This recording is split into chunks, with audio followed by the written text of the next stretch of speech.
Hi beautiful souls, welcome back to the channel Beautiful Awakening with Shantia. So if you're new to this channel is dedicated to your transformation, your alignment, as well as your healing.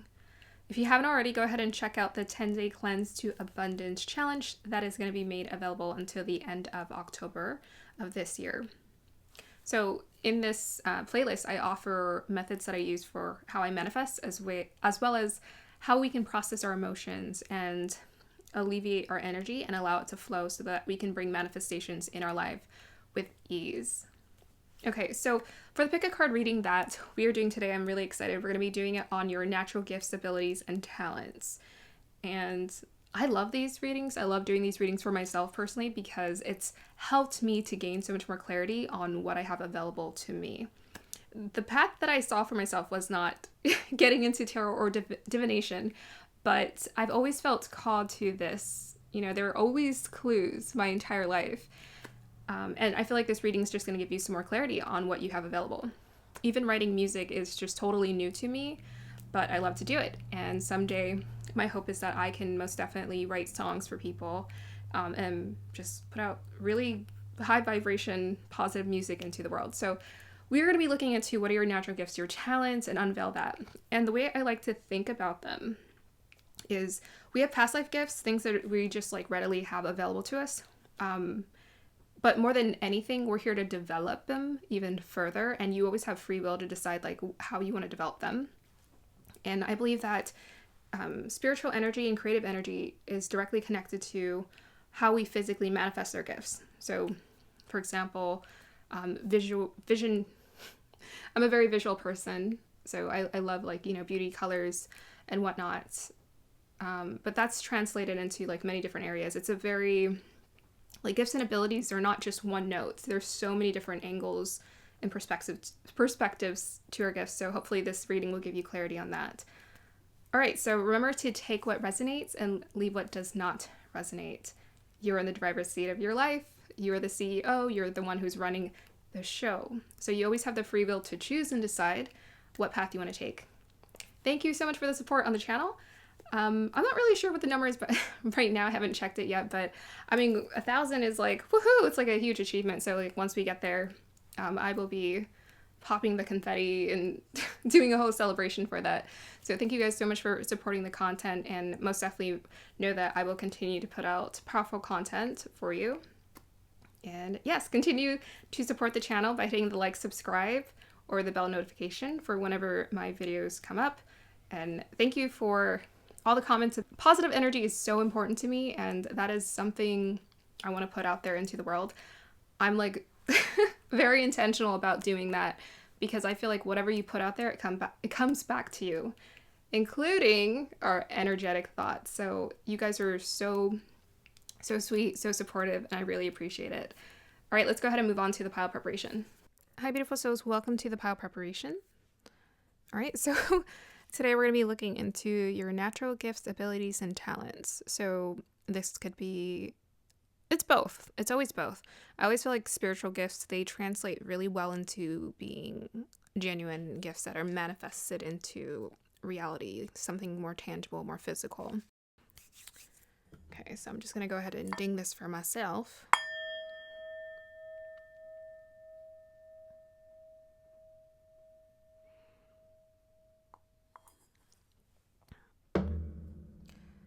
All right, guys, we are doing 4 piles for the collective today. We are looking into their natural gifts, abilities, and talents. So we want to just reveal whatever those gifts are, or maybe emphasize or enhance whatever gifts or talents they feel like they certainly know they have or sense that they have, and just give them more clarity on that experience so that they can choose their path and move forward on their path with more reassurance and assurance in themselves. All right, so let's go ahead and get started. All right, so starting with pile number 1.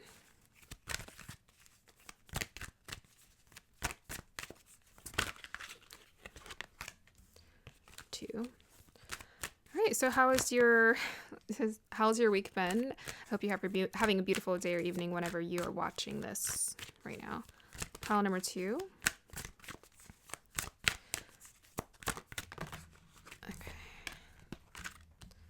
And pile number 3, please. pile number 4.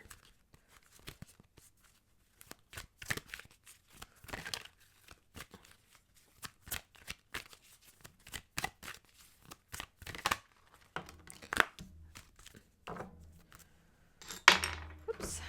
So I've been spending a lot of time with family. That's kind of where I've been these past few days.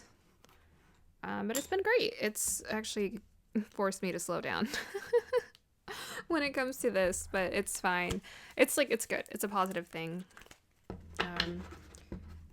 Because sometimes I just get tunnel vision and I just get really into whatever I'm doing and I forget to live to do other things.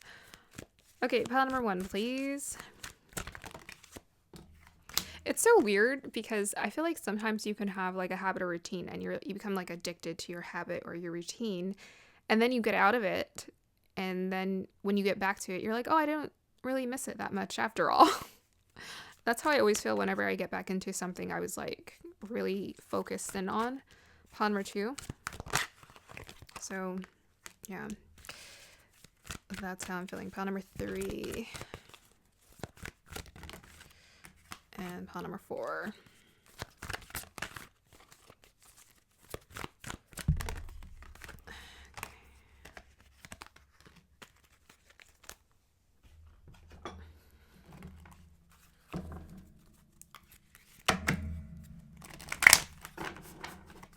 Pile number 1.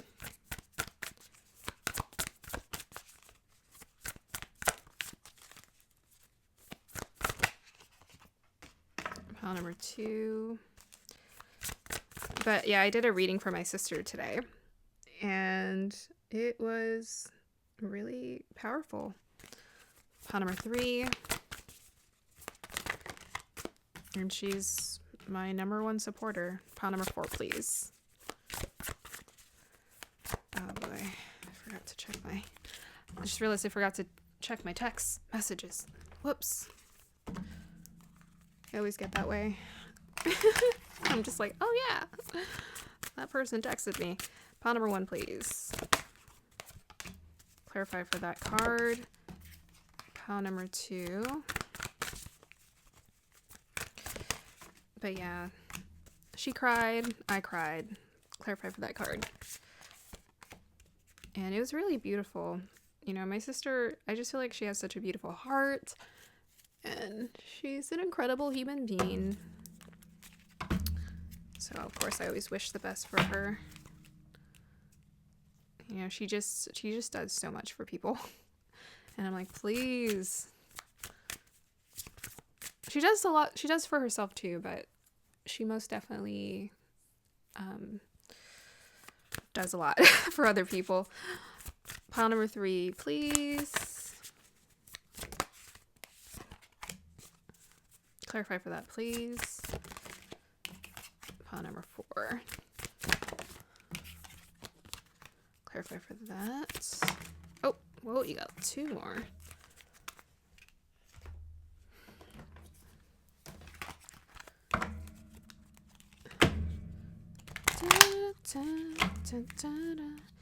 Pile number 1. Pile number 2.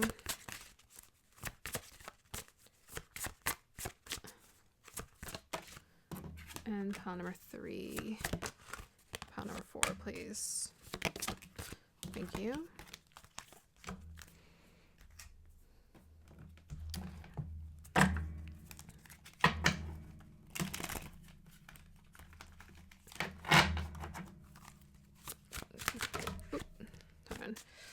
Okay. Hold on a second. That makes sense. Is this for pile number 1? Let me see. Is this for pile number 1?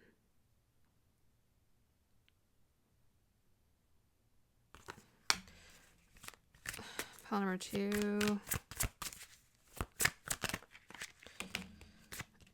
Pile number 3. And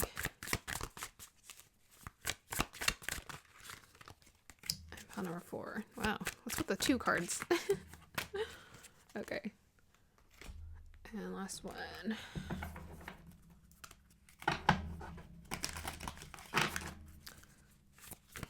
pile number 1. I feel like I want more of this in the imagery here going on.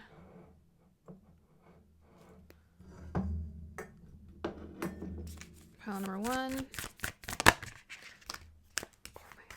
Pile number 2. Oh, what the heck? Okay, and pile number 3.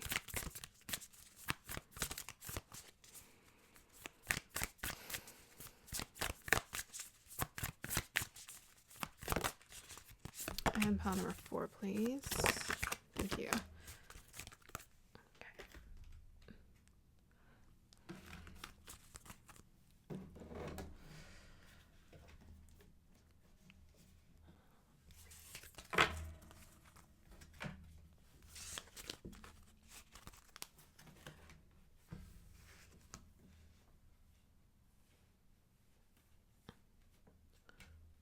Tuck in better.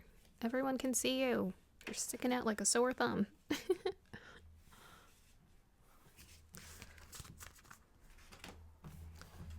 Okay. Pile number 1. Pile number 1. I guess this is kind of like the true calling video, huh? But I don't know. I feel like it's a little different. Because it's just whatever your natural gifts, abilities, and talents are. Calling is a little bit different. Pile number 1, please. Pile number 2. Pile number 3.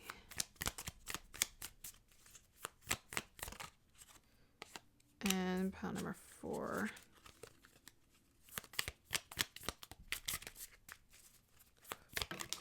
Okay. So, let's see. Put this here.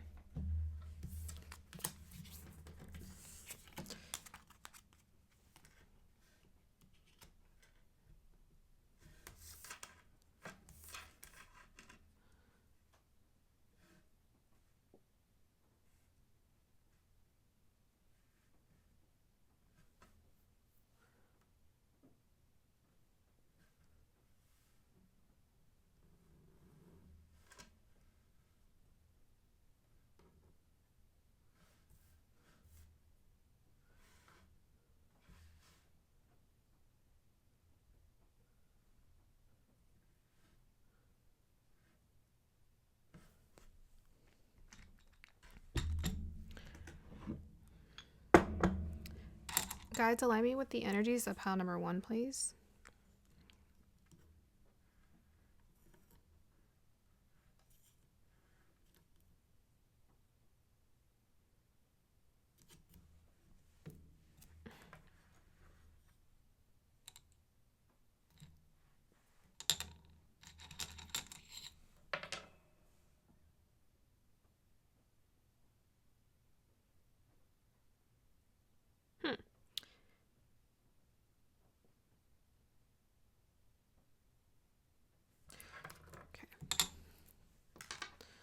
Pile number 2, please.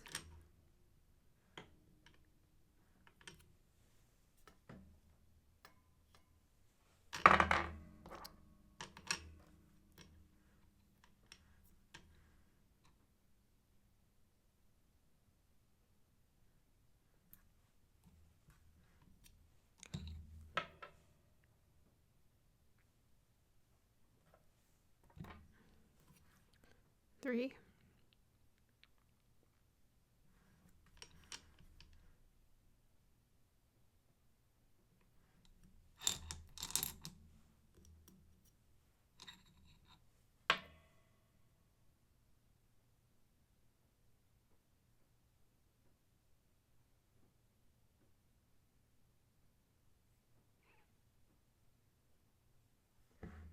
Three.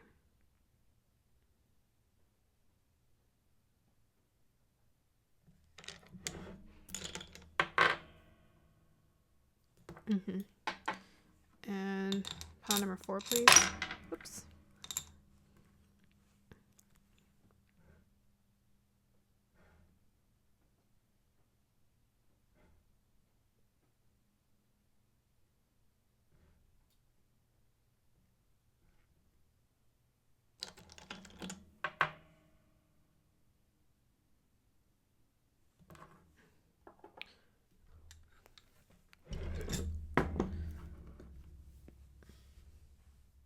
Hi, beautiful souls. Welcome to the point where you get to choose and pick your piles. So I have the 4 piles today. So let me go ahead and introduce the piles to you. We have pile number 1 with black tourmaline. We have pile number 2 with the clear quartz. We have pile number 3 with the Amazon Night. And then we have pile number 4 with the hematite. So make sure you take your time.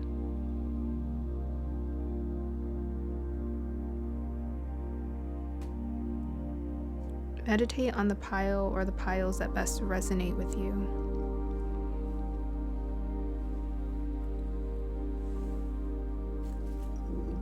Here is your stinging bowl.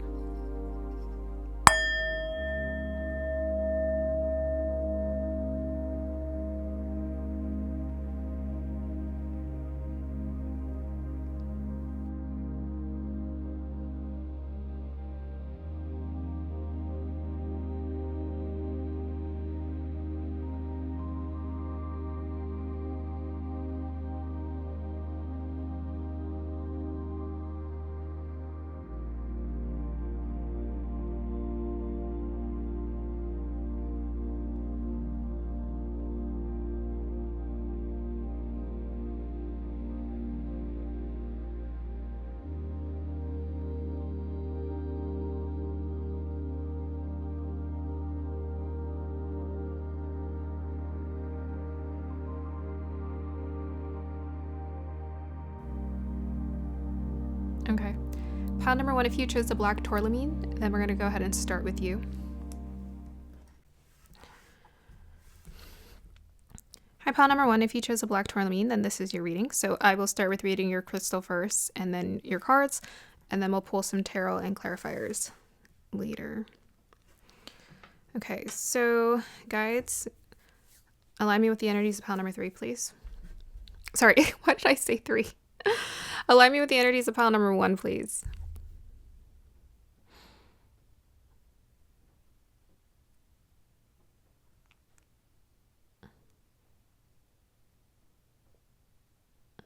Okay. I'm seeing a guy standing on the edge. Oh, like an edge of a rope. So that makes sense. So you guys are being called to, like, the general energy that's coming through. It's like you guys are being called to be like risk takers. Yeah, so I'm just seeing like a guy, he's like balancing on something. You might be like physically very agile. So sometimes this crystal really takes me to very earthy energy, very much being in your body. Yeah, so there might be something about being in your body, living life on the edge a little bit, being more of a risk taker. Yes. It's like doing your own thing because he's alone.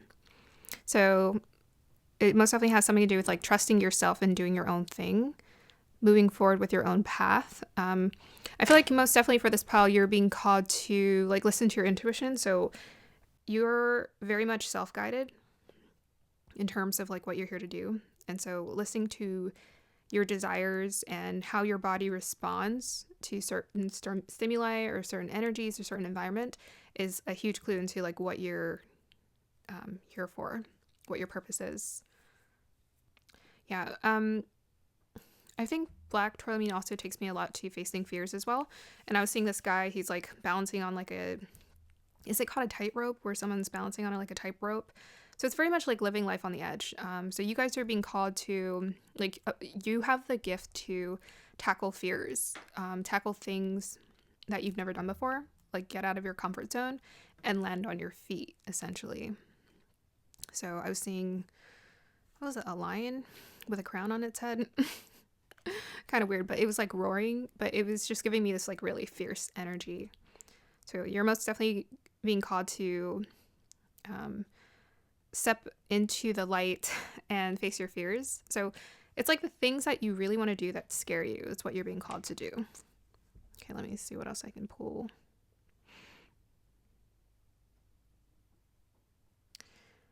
Okay.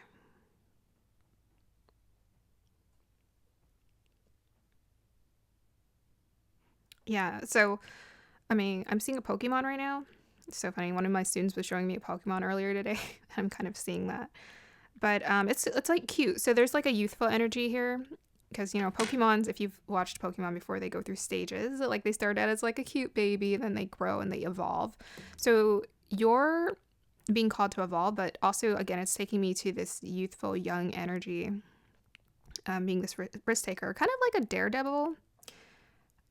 Yeah, it's like it's okay for you to move impulsively into your experiences because you're being supported here. Okay. Seeing a woman with a lot of hair. What is this? Maybe there's something about beauty that's important for this pile as well. Or feminine energy. Let me see. I don't know, it's a woman. She's shape-shifting here. I'm getting a little bit of a priestess energy from her. So this is the other aspect of what your gifts are. Wisdom. What else? It feels very feminine, sweet, nurturing, kind, supported.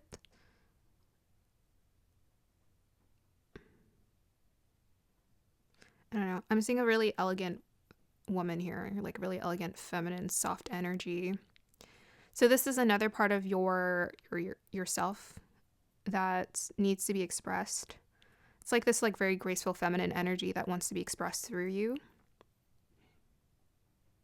It's very patient.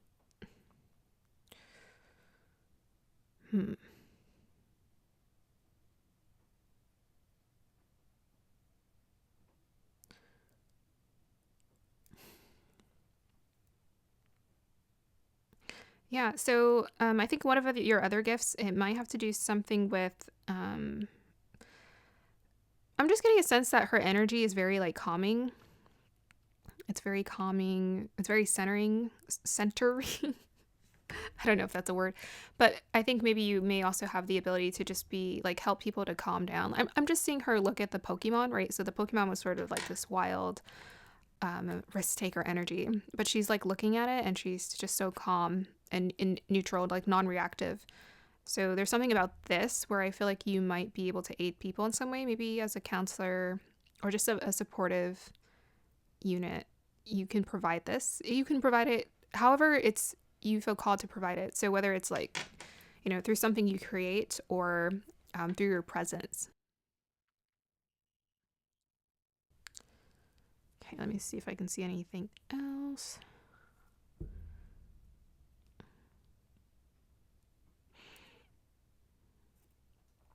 Yeah, so I just heard tame the fire. So tame the fire to me, I think you guys have fire energy, like a fiery spice. So to me, the tame the fire is about, fire is beautiful, but when it's tamed, it's even more, I think, alluring because when fire's out of control, it's explosive, but when it's tamed, you can watch it. And maybe that's why I was seeing the lion with the crown because, you know, lions are kind of connected to Leo, like a fierce energy. So this is part of your talent. You have a fire and you know how to tame people's fire, maybe also just tame your own fire as well. So there's something about your energy that knows how to redirect.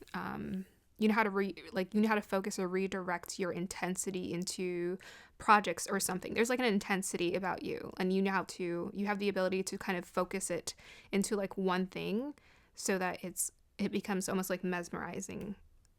Whether it's like your talent, your gift, your ability. That's what I'm picking up. Okay, so let's go ahead and move forward to the other part of your cards here. So I wanted to do the legendary affirmation card deck, and I wanted to see whatever clues came through these cards. They're affirmations, so we'll see. Oh my gosh, I like it. So it says here, so we have here love relationships. It says, I'm an amazing friend for my partner. That's your first clue. So yeah, there's something about you where you know how to be of a very supportive or support system or support unit for other people. you may be specifically called for this pile to a specific, like a partnership where you can be that. And I feel like they will be the same for you too. You have this ability to, so I like how they emphasize friend for my partner. So it's like, in spite of, like, you think about romantic connections, even if, yes, we're dutiful husband and wife, for example, we can still somehow maintain a friendship. And to me, friendship requires humor, it requires levity, a lightness. So we're not putting this heavy restraint on one another to act and behave a certain way. I'm trying to figure out what light just went out. My light just dimmed, but I don't know which one that was. That was so weird. Okay. I think it was my lantern here. That might have been a sign. It was weird. I don't know if it showed up on camera.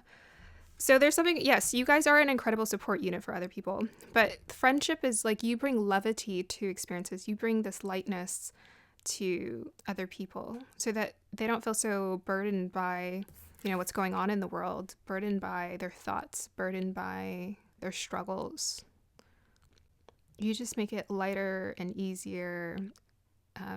Maybe even allow them to just be themselves. I feel like when it comes to friends, we can get a little wild because there's not this intensity of, like, this expectation of you need to be this way in our partnership. You know, we're just kind of enjoying each other's presence. So you have this ability to be very present. Maybe you've been present in your body and just enjoy people for who they are and authentically enjoy them for who they are. Okay. We also have here serious star blessings. Yes, proceed. Be seen, push through. Yeah. So huge clue. I love this. You guys are most definitely meant to be seen. So most definitely connections, partnerships, people, an audience, fans, whatever, you know, resonates the most with you. You're meant to be a part of this experience. You're meant to shine bright. You're meant to stand out. You're meant to be your unique version of yourself. You're being called to, like, sort of lead yourself to some extent here. You know, follow your North Star wherever you feel guided to go. And I don't think I'm going to read the book on this because it's essentially, like, I love this card. It's serious star blessings. Yes, proceed, be seen, push through. So very much representative of all the energies I think I was picking up in that crystal there.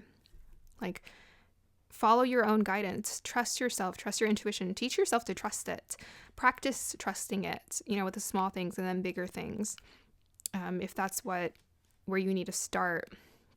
And then shine like a star. So to me, the North Star is if I feel like you're the type of person, you have the ability to follow your North Star.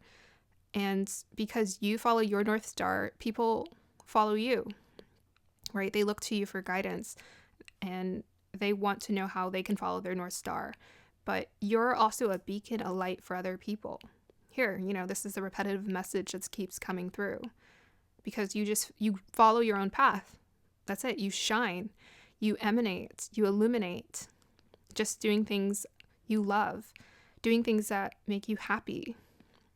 It's just whatever is a yes to you, that's what your guides and your angels want you to do. Things that feel like a yes for you. And they want you to push through. So if you ever feel challenged, facing your fears, I feel like you're going to be able to achieve levels of facing fears to the point where it just becomes normal.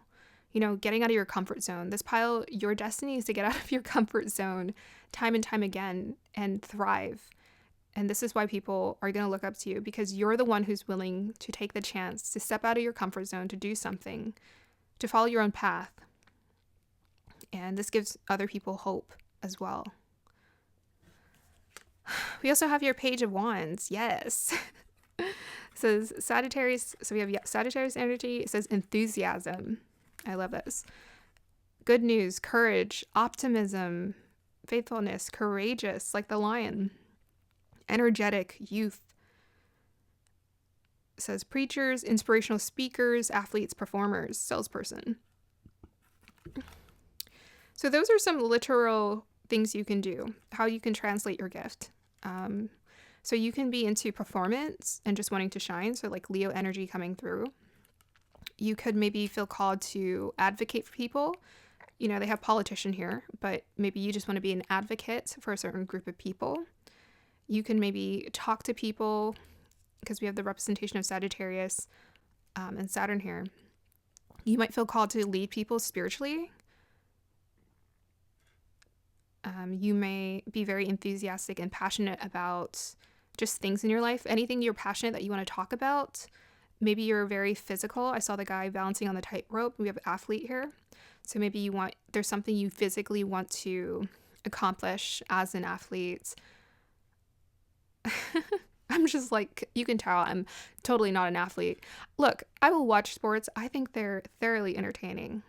I'm not one of those people who's like, sports, ill. No, I genuinely enjoy watching sports because I have a little bit of competitive nature in me. But describing it is hilarious. I don't know. So it's like anything you feel called to do in your body physically that feels really good. Like my sister, for example, she played volleyball at one point. Now she just likes running, even though she's like, I don't, but I do. And I'm like, what? So there might be something about being physically in your body that's very important for you. And then we also have here performer, you know, with the actors. Yeah, you guys are meant to shine bright for sure.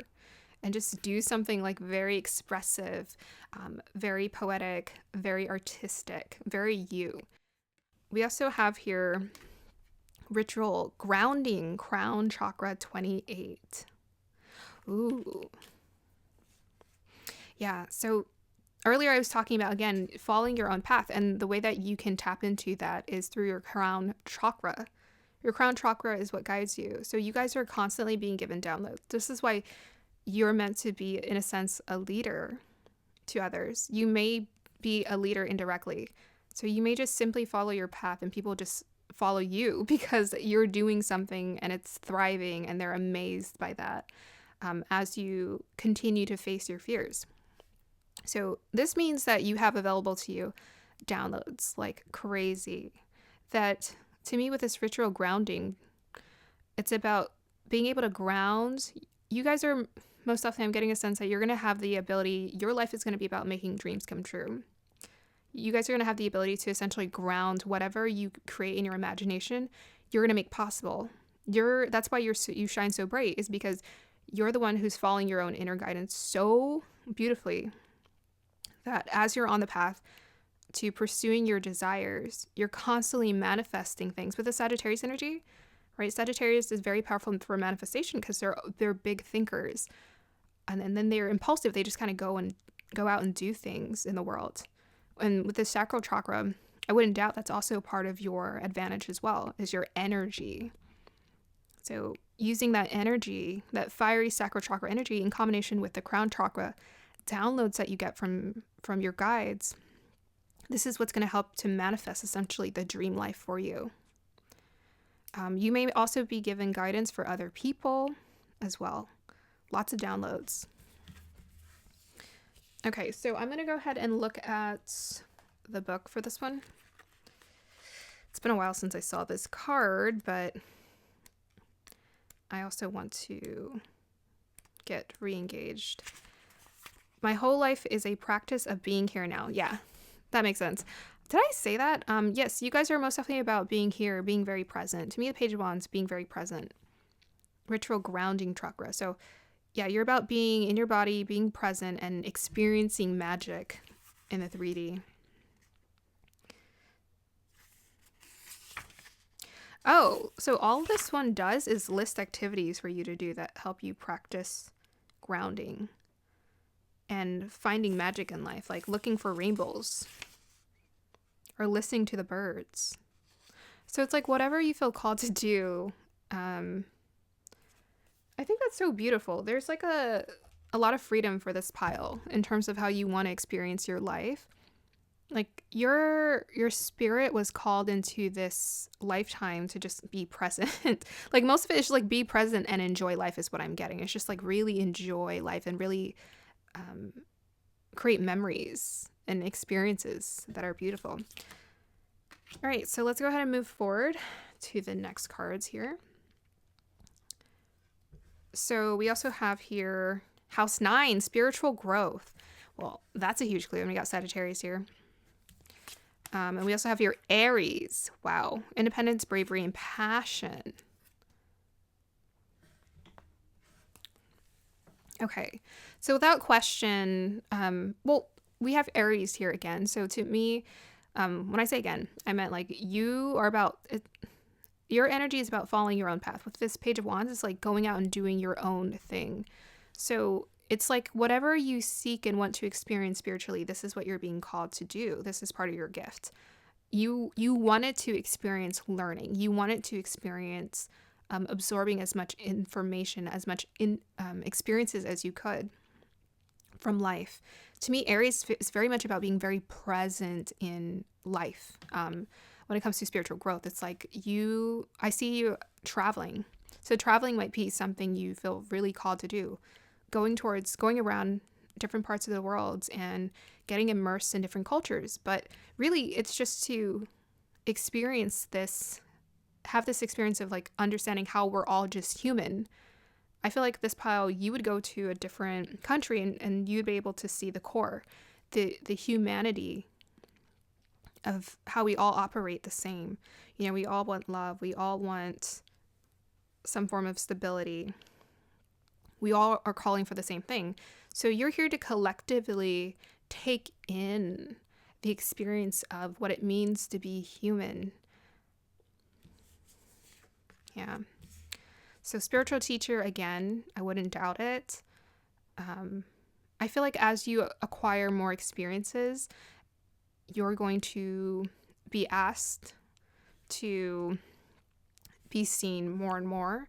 But whatever you feel called to be seen in currently is where you're going to find the most abundance right now. So we also have here Maya illusion. Wow, 34. So again, I was seeing that beautiful woman. So beauty may also be a part of your gift here. And I also feel like these energies don't they look very similar? That's so interesting. So to me, Maya illusion usually takes me to Swati Nakshatra, which is in Libra. So it's very much about beauty, very much about the illusion of beauty. And this also takes me to like being an actor or a performer. So you may also have the ability to just kind of transform yourself and become something else. Even House 9, even though it is about spirituality, it's also about expansion. So we have Aries, which is about you. You know, you're here to expand in your desires, your passions, what you want to do. You're being asked to be independent in terms of following your own path. So to me, my illusion, this can be about however you feel called to create this. You guys have the ability to transform your energy, essentially, and almost create like this grand illusion. You can sort of disappear into a character or disappear into your work, to the point where it just becomes so beautiful and poetic. I would have to also say the people to me who have the most access to tapping into all energy, they understand that it's energy. So I think you're just here to understand that you're here to play with energy. You're here to play with it. To me, when you're not so focused on, by the way, 3 and 4 also add up to 7, which is awesome. Takes me back to Libra. When you understand that everything is energy, you're never going to be confused about what authenticity is, because we don't just have one aspect to ourselves. We have a spectrum. And so you're most definitely being called to experience the spectrum of you here. It's like whatever forms of expression you feel called to do. And again, the way that we tap into being attuned to creating beautiful illusions is we also get clarity on how everything is an illusion to some degree. Yes, and some of the best actors, this actually took me to, I can't remember his name right now, but he played, I actually started thinking about him when I saw this. That was weird, and I didn't realize why. But it's because he has, I think he's the Swati son, but he played Lincoln in, I think, the movie Abraham Lincoln or something, where he knows how to disappear into his characters, and he's gotten award after award. Hold on. Let me look it up for you guys. He's a phenomenal actor, and I really do love his work because he gets so lost in his characters. 2012 film. The actor is Daniel Day-Lewis. Yeah, he's an incredible actor. He just has a way of getting really lost in his characters so powerfully. So you may feel most definitely called to be on a path to creativity, whether it's through some kind of form of, painting or art, or just like physically becoming a different character. We also have here the divine director, intervention and purpose. Divine intervention is occurring. Know that you're being guided. Happiness is your purpose. Yeah. So happiness is your purpose. It's like this pile, your pathway, your gift is happiness. It's like whatever makes you happy, whatever makes you feel good. Do your thing. Do the thing that you feel called to do. And look at these colors. They're exactly the same. Do what really makes you feel good. You're always being guided. So you're the type of pile, again, it's like you can close your eyes and just trust that you're being guided. So the more you practice this and being in tune with your guides and listening to what messages come through so powerfully, the more you'll know what is your pathway. Or create it. You're here to create a pathway more specifically.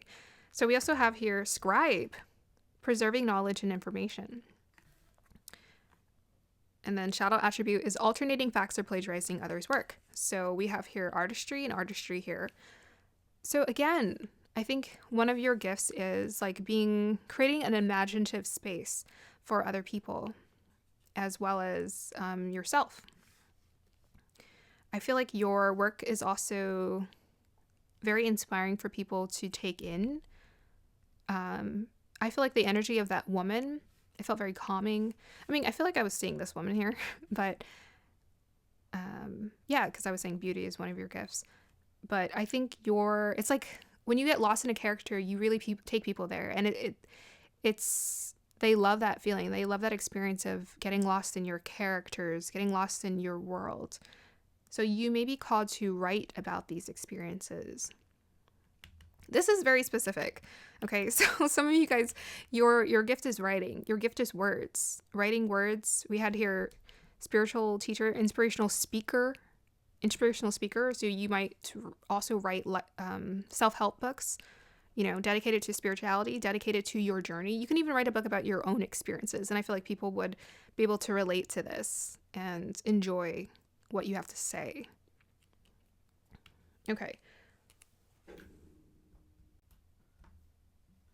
Okay, so now I'm going to go ahead and pull some clarifiers. Guys, clue into this pile's natural gifts. Ooh, look at that. Pluto, Gemini in the 11th house. So I like how we have Pluto. To me, this is about that transformation, that transformative energy, which takes me to Maya and illusion. We have here Gemini, which is about innovation, ideas, curiosity. I always think of it as sort of an innovative sign because it has access to a lot of like downloads, ideas. There's a duality to Gemini, like the masculine and feminine energy. It also makes me think of like how maybe you have the ability to be very transformative with your masculine and feminine energy and use both. So it's like if you wanted to, for example, if you were acting and you wanted to become more of the masculine character, you could do that and turn that switch on. If you wanted to become more of the feminine character, you can do that and switch it on.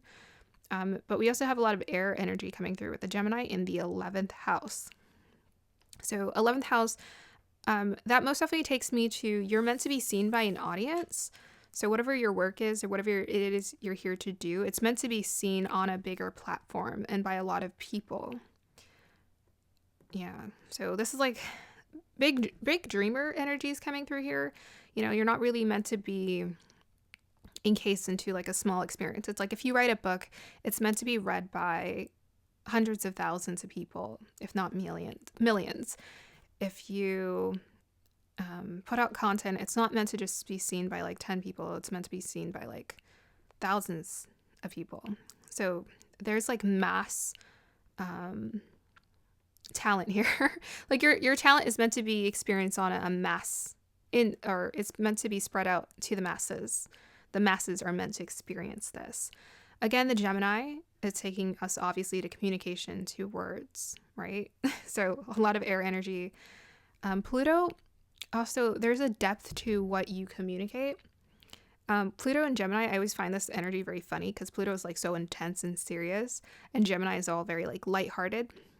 So there might be something about your energy that's very levitating for people with all of this, like with the Page of Wands, and this I'm an amazing friend to my partner energy, and this Aries energy. It's like you kind of levitate people, you re-engage them, you bring them out of their darker thoughts, their negativity, you transform their energy because you're very transformative with your energy. You know what this takes me to? Tantric. Is it tantric energy? I don't know if I'm using that terminology right. But if you were to look up the human design, I would probably encourage you to check out your human design chart and see what gates you have open or gates you have available to you. Because there are like, I think 3 gates that have like tantric energy, which means you know how to transmute from root. Like you know how to transmute your energy really quickly. So you're very much about being present. Your energy is very fast moving. So because you know how to transmute your energy, it's like you don't really get stuck in the gutter for very long before you try to figure it out. And even if you might be in a place where you feel stuck in the gutter, this isn't going to be your story for very long. The reason why you're stuck in the gutter is actually to learn how to transform yourself and to understand the power of energy. And it's like once you go through that stage of awakening, you're going to understand how your power works. And so it's like anytime you have to face a fear or go through anything that's very challenging, you're going to know how to transmute it really quickly and alchemize it really quickly. Yeah, so you can move your energy really quickly from the bottom chakras all the way up. Another clue, guides. We got Neptune, Pisces in the 3rd house. Yeah, so again, about following the dreams is very important for this pile. Neptune's very dreamy, Pisces very dreamy. 3rd house is ideas. So again, it's like your communication, your communicative abilities. You may have the ability to just write things that are just very dreamy, very inspiring for people. I feel like with this Pisces energy, again, very creative. This pile, like, very creative. To me, Pisces is like the ocean. Neptune in Pisces is like, there's no cap. It's like you have so many different ideas, very innovative, very creative. And it's like to the point where you can take people to a different world with what you do, what you say. Okay, so clues on this pile's gifts, abilities, talents, guides. Okay, we have here 10 of Swords reverse. So that's about being able to heal. And I was talking about transmuting and alchemizing energy. Can I get a clarifier for that, please?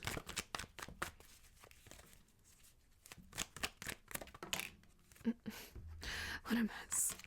Okay, we have the Moon card. Oh, there's some connection to Pisces. And then we have the 6 of Cups.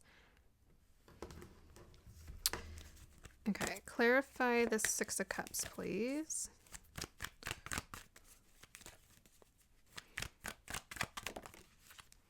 Justice card.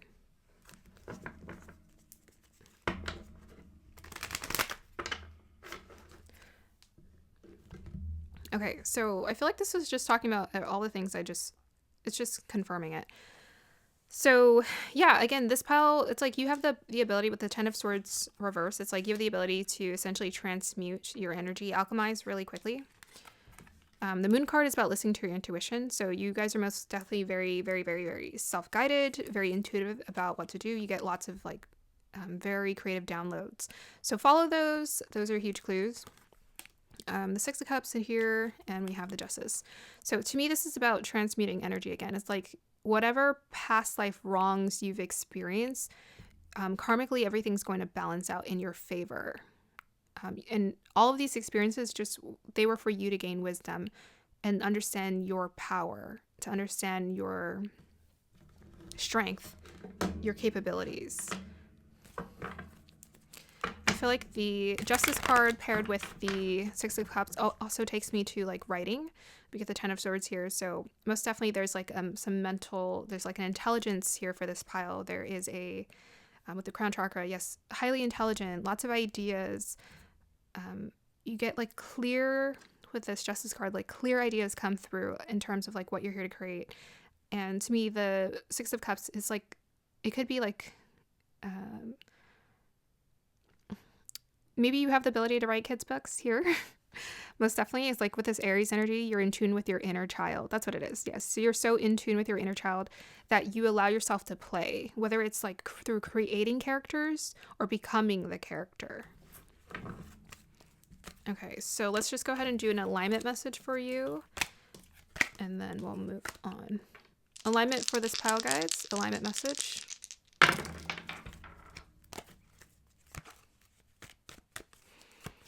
So we have a lot about grounding here. We have 8 about prosperity. I think most definitely you guys can effortlessly create prosperity in your life by just following your dreams, because that's what you're being called to do in this lifetime. 4 is also about grounding and practicality.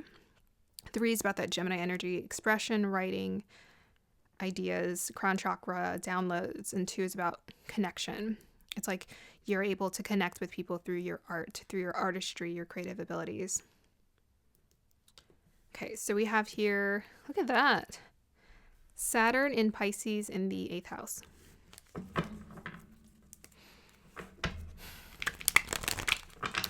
So Saturn in, I forgot to say 7 is about divinity and downloads. Most definitely you guys get that. And 2 and 8 add up to 10, which takes me to learning how to just continuously create new beginnings for yourself with ease. So with the Saturn in Pisces,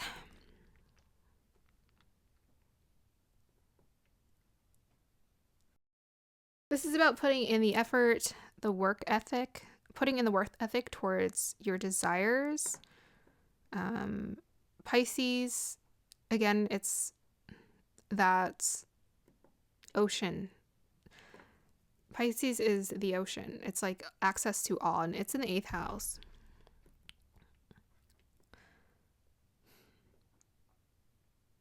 So really what this energy gives me is someone's ability to allow themselves to go, like, this is like about going on your deep internal journey within yourself. Most definitely. So they want you to get more discipline when it comes to sort of seeking out hidden knowledge. So the hidden knowledge of life, you know, it's like that spiritual journey. The more you delve into wanting to know and be curious about that hidden occult knowledge. So it's like, how does the world work? How do we operate? What's the truth? What are we here to experience? Also, like House 9 and Aries energy most definitely take me to the truth. Very like direct energy here. Like, what is the truth? What are we here to experience? What's the bigger picture?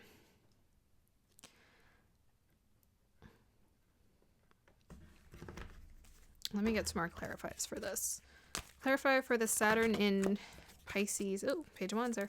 Clarify for the Saturn in Pisces and the 8th house. Oh, did you guys see that? Guys, did you see that? Oh my god.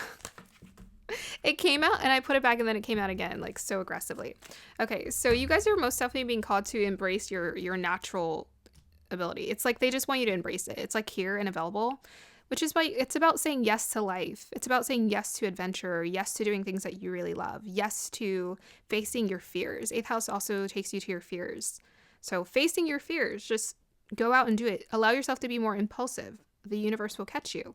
If you feel like you still have that fear of not being able to trust yourself, then work with your guides more to transition out of that experience of not trusting yourself.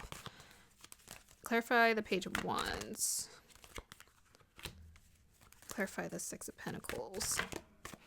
Guys, this is exactly what I just said. That's so weird. So it's like your angels are here to guide you, but you have to ask for more guidance here. That's what this 8th house energy is about. It's like you just need to trust a little bit more because your guides are here to help you. So if like your fear is like security and success, because we do have a lot about security here, it's like they just want you to trust them. They're here, available to you all the time. With that Knight of Cups, like following your dreams, like taking action towards your dreams. Like you guys have To me, with this Page of Wands energy, in comparison to this Knight of Cups, you guys are very well developed when it comes to your creative energy. So more than likely, you've already been doing a lot of creative, and we have a lot of Pisces that keeps coming up. To me, it's like the most advanced water sign, because they have access to like all, right? They're not really limited. So if you think about Cancers, like Cancers are more about comfort and security in that sense. And Scorpio is kind of like the same. It's like the height of material comfort. This is what they're kind of seeking. But they're really asking you to get comfortable to like all, to accessing it all. We're available. We're here to help you. We're here to guide you. Yeah. Clarify the Knight of Cups, please. Yeah, they just want you to pursue your dreams. Yeah, we have here the Two of Swords. So it's like, just listen to your intuition more. It's like you guys are you have a very developed intuition. It's just a matter of trusting it continuously to guide you. Yeah, you guys are, and with this 8th house, it's like, close your eyes. Close your eyes and really pick up, where is your energy pulling you? Where are you feeling pulled towards? And that is what's going to help you to continuously thrive in your dreams and your desires. You don't need to know all the answers for this pile. You don't need to see everything. You just need to see, like, they want you to kind of trust more with your eyes closed. Like, you just need to see the next few steps. And the more you practice trusting your guides and your angels to show you the way, the more security you're going to find in that which you cannot see. Okay. Pile number 1, I'm going to go ahead and end your reading here. I hope you guys enjoyed that. And have a beautiful day or evening. Let me know if it resonated. Bye. Hi, pile number 2. If you chose a clear quartz, then this is your reading. So I'm going to start with picking up your energies first, and then we'll look into your cards, and then we'll get clarifiers.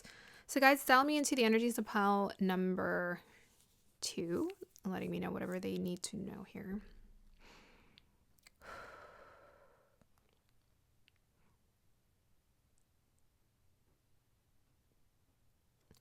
Okay.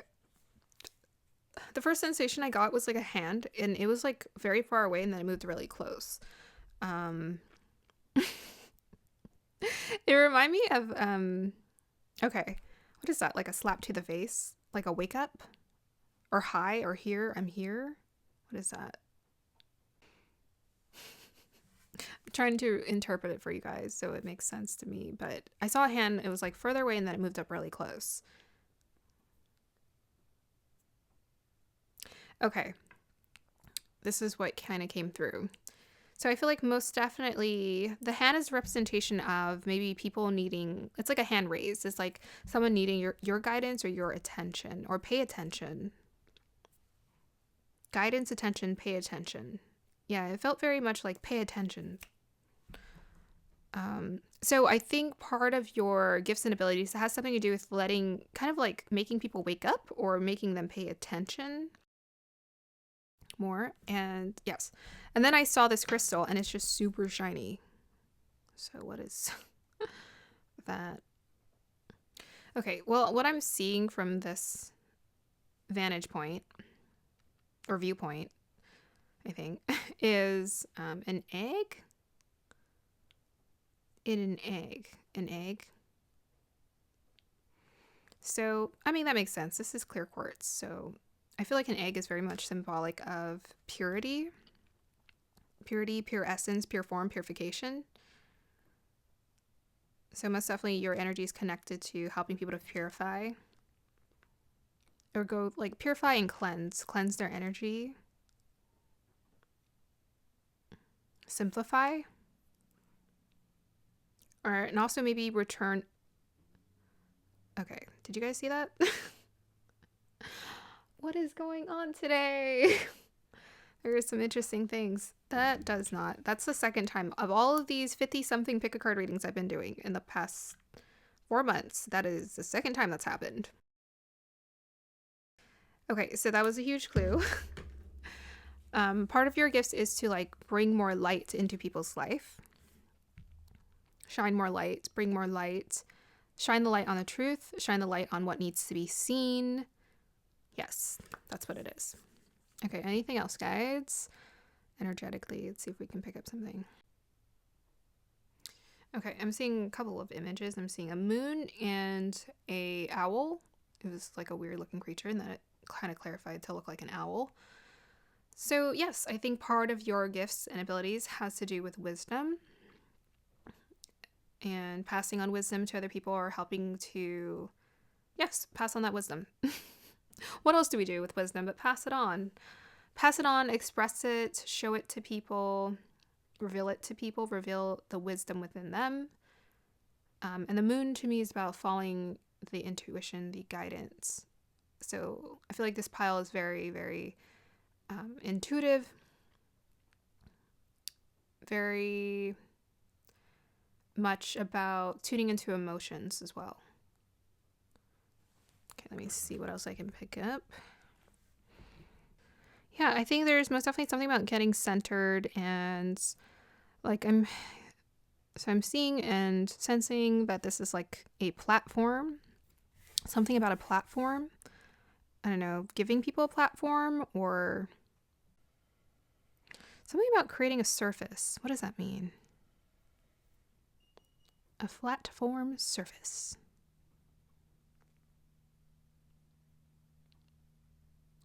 Okay, so the way that I would translate this is part of your gift is to help people reestablish themselves, establish themselves in their life, get more grounded, and this is what your ability is. Yeah, so you have the ability to. Okay, so what I'm seeing is I'm seeing a surface, right? But it's hovering. But yet this surface to me gives me a strong sense of security and groundedness. So there's something about being able to create a grounded energy with nothing. Oops, sorry.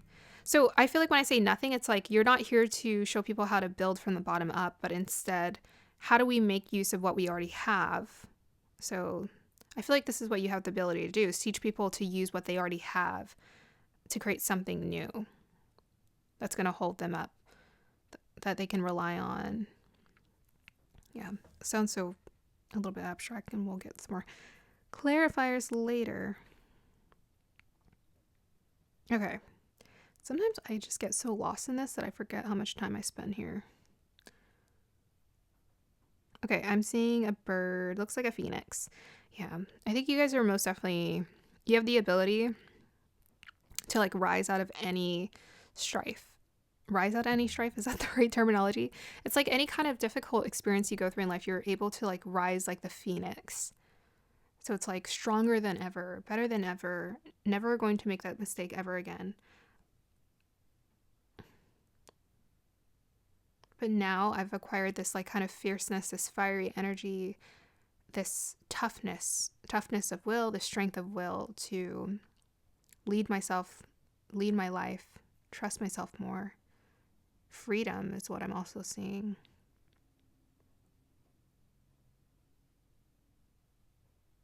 Freedom to go, to be. Okay.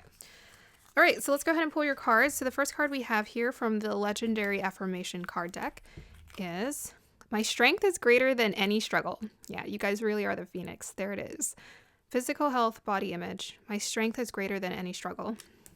So one of your abilities here is that you're being called to in this lifetime go through things that were, dark nights of the soul, real struggle, things that really brought you down, so that you can understand your strength, so that you can also offer this to other people too. And it's like part of like our purpose here is always to kind of be in community. So I have no doubt that your strength being greater than your struggle is going to be of huge inspiration to other people as well. We also have here, I manage my time like a boss and everyone wonders how I do it all. Ooh, so you're meant to be a boss. So that's part of your purpose as well. Yeah. Leadership. I was definitely sensing that. I kept saying you were meant to lead people, so there you go.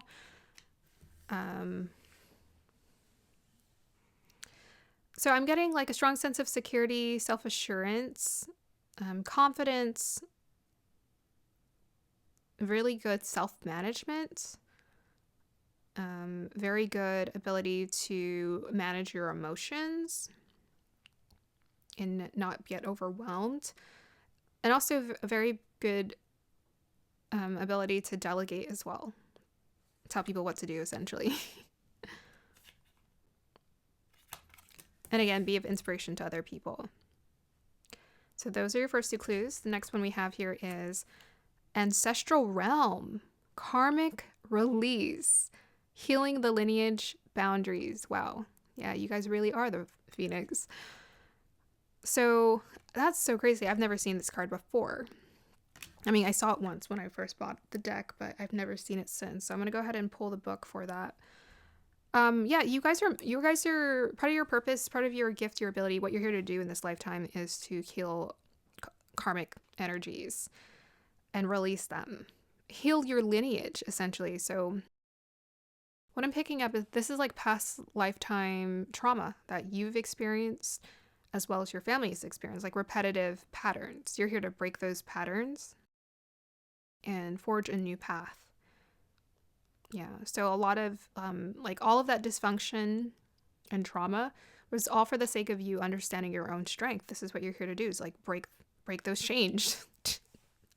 Did I say that right? Break the chains. You're here to break the chains. So I'm being taken to Daenerys from Game of Thrones, which is pretty cool. But you're here to break those chains. It's like free yourself and free your family. Maybe you're also here to be of inspiration for your family as well and to guide them in that. So strong spiritual leadership capabilities here. I'm not surprised if I'm going to get this for a lot of the piles, because this seems to be the community here for my channel. So let me just go ahead and grab the book. Okay. In every incarnation, we have been blessed to be a part of a lineage that helps us live our life and embark on learning experiences. And for hundreds and even thousands of years, those who have walked the earth before us have prayed for a better life. We are an answer to those prayers. Even though they may no longer be on the physical plane, our ancestors are living through our choices and experiences. None of our ancestors had it perfect. After all, they were human too. They made poor choices. They had mistaken views. Many of their intentions were honorable, many were not. All of this is held within the ancestral lineage, as are many beliefs, ideas, and limitations that are outdated, fear-based, and even harmful. All these karmic energies can hold us back, but when someone decides to walk the spiritual path, and that's you, whether they realize it or not, their life becomes an answer to their ancestors' prayers. When this card comes to you, your life is an answer to a great ancestral call. Wow. This card initiates healing on all levels, but particularly on the family line. There may be some ideas and beliefs in your family that you find limiting or negative. Know that they need not be your truth. You have the opportunity to go beyond the challenging energies of your family lineage if you are in a particularly challenging time or facing energies that are harsh and even overwhelming. The energy of your ancestors is with you now. They're here to hold a sacred and safe space so that you can rest. Your ancestors are surrounding you now. They are here to seek forgiveness for any harmful decisions that were made without full awareness and for any negative effects. So I'm going to skip to the bottom here. It says, keep your boundaries strong, but be open to carving out a new path. It is about choosing to create your own happiness and live from your own heart. There we go. Powerful. We also have here a Cossack Stargate, aligned with purpose, crossroads, no wrong path.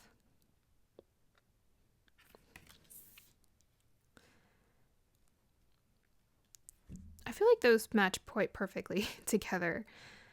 So this is about trusting that you have, there's no wrong path for you. It's like whatever you choose is the right way, as long as you continue to choose to grow, right? You know, as opposed to stagnate. But there's no wrong path, which in a sense means that you're being strongly led and directed at every turn. So you're going to get there. It's like you're most definitely being called to get to or reach a certain level in life and guided in life, so that eventually you're always going to get to where you need to go, regardless of how you start your journey. We also have here 9 of Wands, resilience. Wow, you guys have a very specific theme. So we got the moon there and Sagittarius. Yeah. It says ongoing battle, courage, persistence, perseverance, backbone, learning from past failure, gather your strength.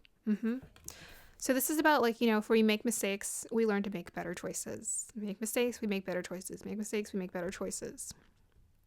This is what you're being called to do. This is part of your gifts, your talents, your abilities. It's so interesting. I'm like, okay. I think it's just most definitely wisdom is very important for this pile. It's like anything in terms of, you're meant to like make mistakes. You're meant to go through these experiences so you understand what works best for you. You understand what true resilience and strength feels like. And we also have here 3 of Pentacles. Apprenticeship, learning, setting, growing, hard work, commitment, building on success. Yeah, so abundance is also a part of your, it's a part of your, I'm going to say it's part of your talent, is just ability to know how to create success for yourself in your life. You have this natural ability, this natural inclination for success. So we have teamwork and we had people here.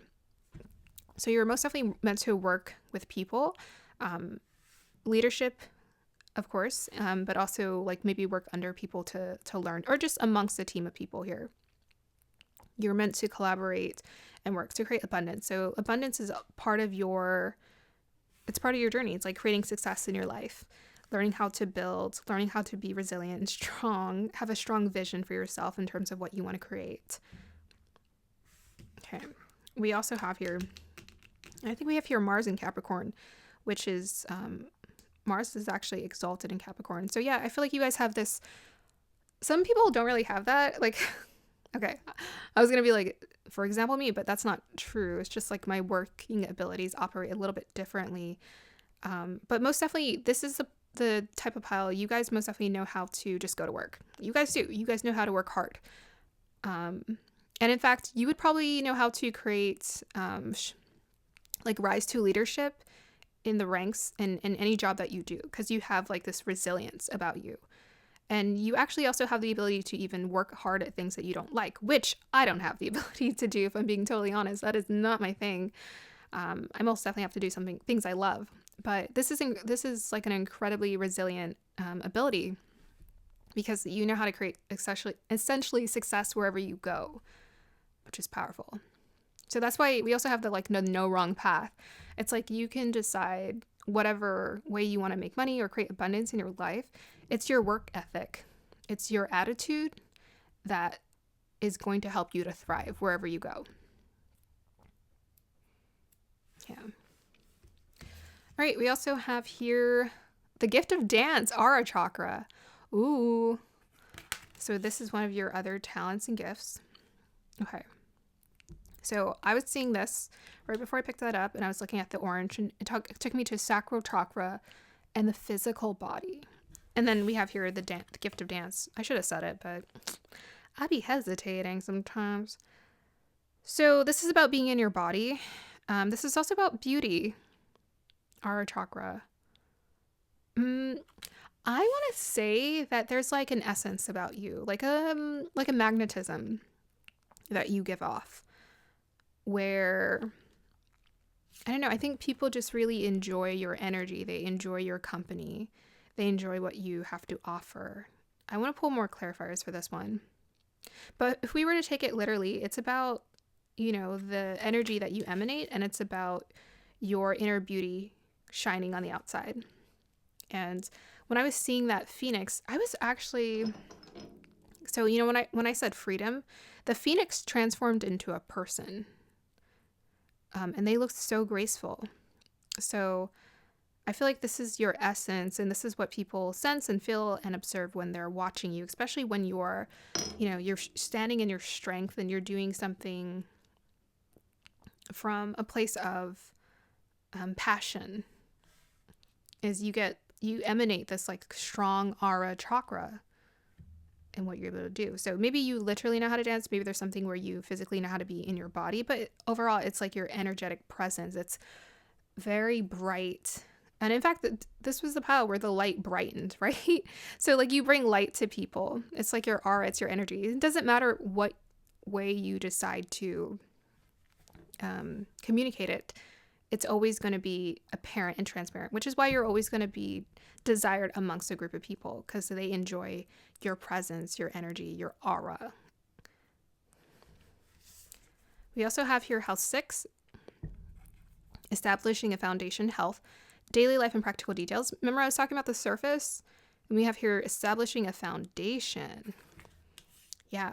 Okay, so I was talking about like you have the ability to like help people create a surface out of nothing. I was trying to interpret that and I was like, what the heck does that mean? But I feel like it's because you're very grounding. So there's this aspect to yourself where you're very practical, you're very grounding.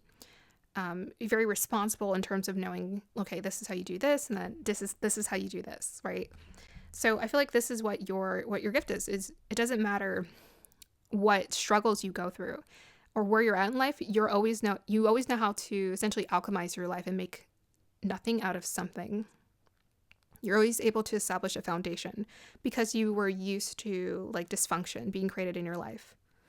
And so now you know how to create stability regardless. And this is what you, I think, inspire other people to do as well. We have the moon. And I was seeing the moon. Okay. That's awesome. Yeah, so very intuitive. This pile. You guys are very intuitive. So usually if you have a strong moon energy, it means you're very empathic in terms of like knowing what people need, what they want. As well as maybe just being, the way that I see the moon energy is moon, they always say they always say moon can make you very famous depending where it's at, because it's like the reflective light. If you think about that, it's reflective light of the sun, but also the moon energy is about sensing what the masses want, what the people want. Did I say that for this pile? I don't know if I said that. But you guys most definitely can sense like what people want, what they need to be told, how they need to be delegated task. So most definitely that is your superpower. So most definitely think about like what your house 6 is, what energy is available there, and what your moon sign is. That's your superpower. That's your super strength. That's your intuitive abilities.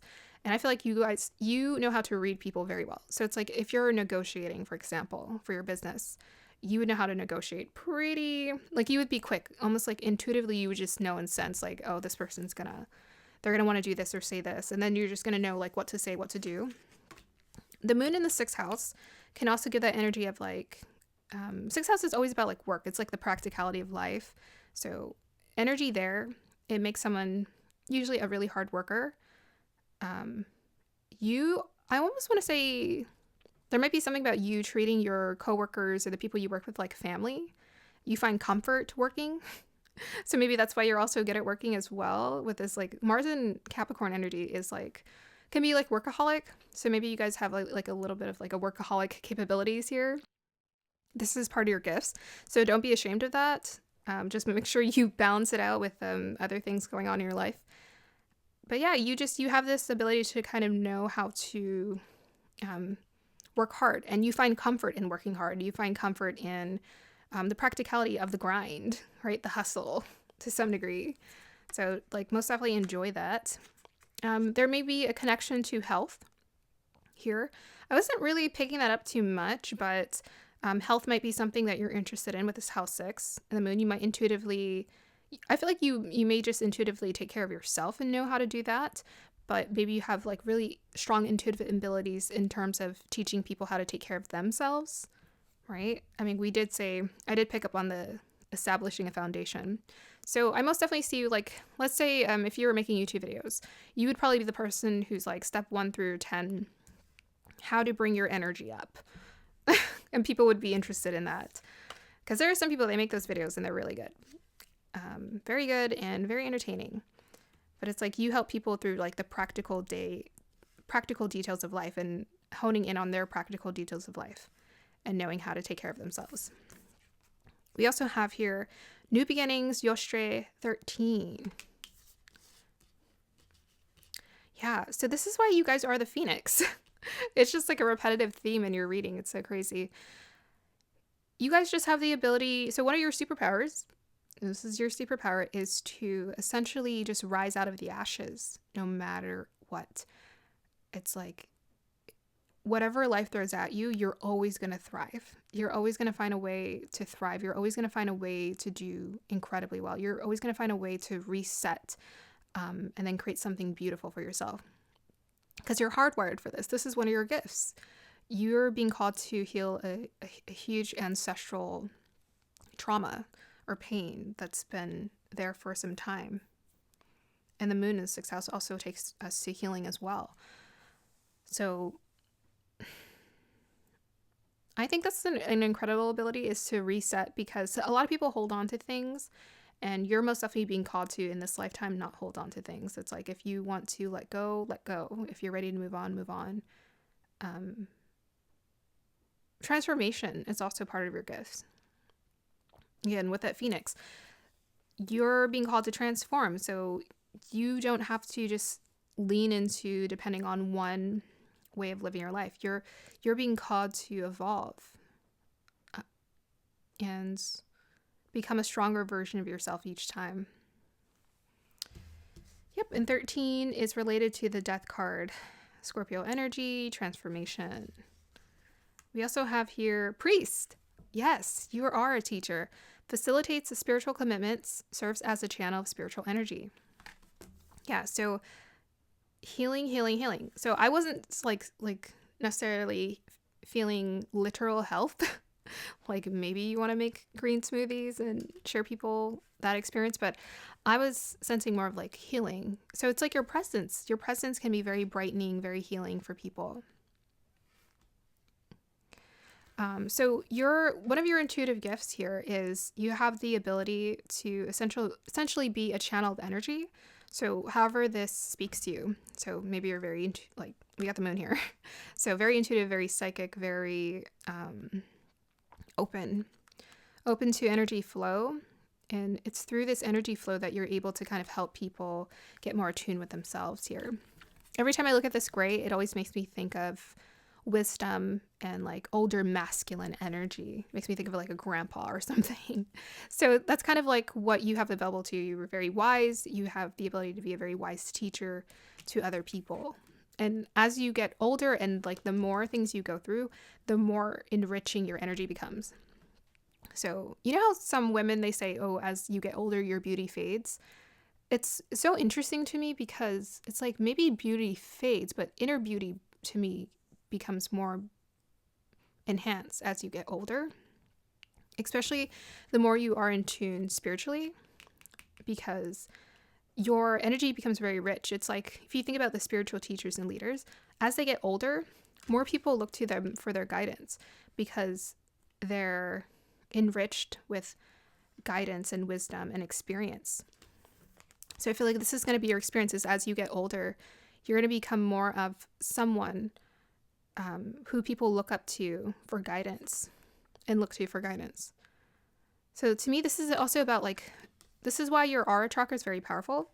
You let energy just kind of work through you. So you know how like a dancer can get lost in a song, or an artist can get lost in their work to the point where they're in such an intense flow state. To me, that's your energy. It's like you're so open and so selfless, so much so that you just allow yourself to be of service with this moon in 6th house. You allow yourself to be of service. You allow yourself for spirit, for your angels, your guides to just work through you selflessly to show people the way. Very powerful. We also have here Mother Mary, love and peace. Let go of the need to be right. Choose peace. Mother, healing is possible at this time. So again, healing is one of your superpowers. You have the ability to just help people heal. You have the ability to help people find guidance. You have the ability to show people the light. So powerful. We got Priest and Mother Mary. Strong connection to God. without a doubt. Yeah, you're here to be, most definitely Mother Mary was like the ultimate symbol of, not sacrifice. I don't know why I want to say that, but maybe you guys can be very sacrificial with your energy, and in a way that's beautiful, in a way that is healthy. But her body was essentially used as a vessel to bring Christ into this world, right? So it's like the same thing as the priest energy. It's like you are a vessel for spiritual and creative energy to move through you, to guide people and show people the way. We also have here charity, prayer and contemplation, connect with heaven, ask and you shall receive. So you guys are strongly called to, in this lifetime, be like spiritual teachers without question here. Strongly guided to be spiritual teachers. So to me, charity, again, it's about being available for other people. It's about helping other people, guiding them with this brilliant energy, this beautiful, this peaceful essence. You're here to help people create new beginnings in their life because you're able to establish it for yourself. You help people, again, they're specifying heaven and prayer. So helping people to connect with God. I feel like when people pray, maybe you're the person that just shows up in their life at the right time to be of guidance to them. Okay, so I'm going to go ahead and change the battery, and then we'll move forward with your reading. Okay, so we're going to go ahead and get some more clarifiers. Guides, hints as to what this pile's natural gifts, abilities, or talents are. Okay. We have here K2, the South Node in the 3rd house in Sagittarius. So it's pretty much the same energy. We got Sagittarius here. We got karmic release. 3rd house can be just in general energy, releasing energy. So as part of your gifts, your abilities, your talents is about releasing karmic patterns, letting go. K2 and Sagittarius. I feel like it's also a really good representation because sometimes K2 can be about past life gifts, and I feel like since past life is a theme that wants to show up in your reading, I want to say that you might have actually a really strong connection to your K2, so you might want to check where that is in your chart. That might be something, an area where you're intuitively very dialed into. It's like you developed it in your past life, but you're here to reuse it again in this lifetime as well. And they actually say this a lot. They say when you follow your K2, you evolve faster because Rahu, your North Node, is about obsessing over like a new kind of experiences. It's about, because Rahu can be very unpredictable and unstable. It's like this, and it's, I think, a reflection of the ego, right? It's like the dragon head. Whereas K2 is like the opposite. If you go towards that, it's like you spiritually evolve faster. So I think most definitely you guys, one of your gifts, your abilities, your talents is to be very spiritually attuned and have a lot of spiritual knowledge to share with other people. Like you're most definitely a channel for it with that energy here. Any more hints, guides? Yeah, and what's interesting, you guys have here 31 and you have 3 in 1. Or sorry, you have 13 and 31, which both add up to 4. Yeah, and 3 is about expression, and you guys got 3rd house again. So yeah, you guys are most definitely here to be communicate or be amongst a community of people where you share your knowledge, your wisdom. Yeah, your gift is it's very much intense here. We have here Pluto in Scorpio in the 3rd house. So again, Pluto is about that subconscious. 8th house, Scorpio energy is about that subconscious. It's like the moon. It's like the aspect of ourself that we need to delve into even on a deeper level, the hidden aspects of life. you're here to like, you know this knowledge. You know it. It's like, you know it on a spiritual level, energetically, you know it. You can sense it. It's like you could pick up a book or you can listen to a teacher and you'd be like, you would just sense for, yes, that's the truth. I just know it. I can feel it. I feel like I've experienced it in past lifetimes. And we have that Scorpio energy, which takes me to the 8th house again. And Pluto, which is about, again, past lifetimes. So Pluto can be a very collective energy. It's about that collective shift. It's about what area do we need to do that collective healing? So you're here to bring collective healing to people, collective transformation. Yeah, so you guys bring a lot of transformation towards other people, helping them to transform their lives. Remember I was saying how you help people create a foundation out of nothing? To me, this Pluto and Scorpio, to me, it's like not necessarily, yes, you can probably help people to create a practical foundation, but most importantly, you teach people how to like trust more in spirit, trust in that invisible energy, that which they can't see, to establish a foundation for themselves, like true spiritual or energetic security. Okay, tell me more hints about this pile's talents, gifts, abilities. Yeah, you guys are a leader. You guys got the Emperor. You guys are leaders, so you guys are most definitely here to guide people. And Scorpio energy always takes me to the elder. It's like the elder, the leader. And Aries, again, ruled by Mars. We have Mars here. A leader amongst your people. So we have the 4 of Pentacles that came out. Again, about the foundation. 10 of Pentacles, Page of Pentacles, 3 of Cups. So yeah, without question, you guys are meant to be amongst a community of people, helping them to reestablish themselves. So they're revealing here you have the ability to do both. So you have the ability to create like tangible wealth, success in your life. You're here to kind of you're here to help other people create tangible wealth in their lives as well. You're meant to be amongst people, and you're meant to help them with their healing experience as well. Yeah, with that Page of Pentacles, it's like start again. It's funny, you got the Page and the 10. To me, it's like the beginning and the end, right? So 10 of Pentacles is like legacy, right? We're here to establish a legacy, a foundation, something long-term that's going to last a lifetime by putting in the work, one bit at a time. Okay, so let me go ahead and see alignment message for you guys, and then we'll go ahead and end this reading. Alignment message for pile number 2, guys. I always say it's not going to be that long, and then I'm like, it always is. Okay. So we have here Venus in Gemini in the 3rd house. Or sorry, Venus in Sagittarius in the 3rd house. So it's like the same energies. Your guys, your purpose, your ability, it's like very direct, I have to say.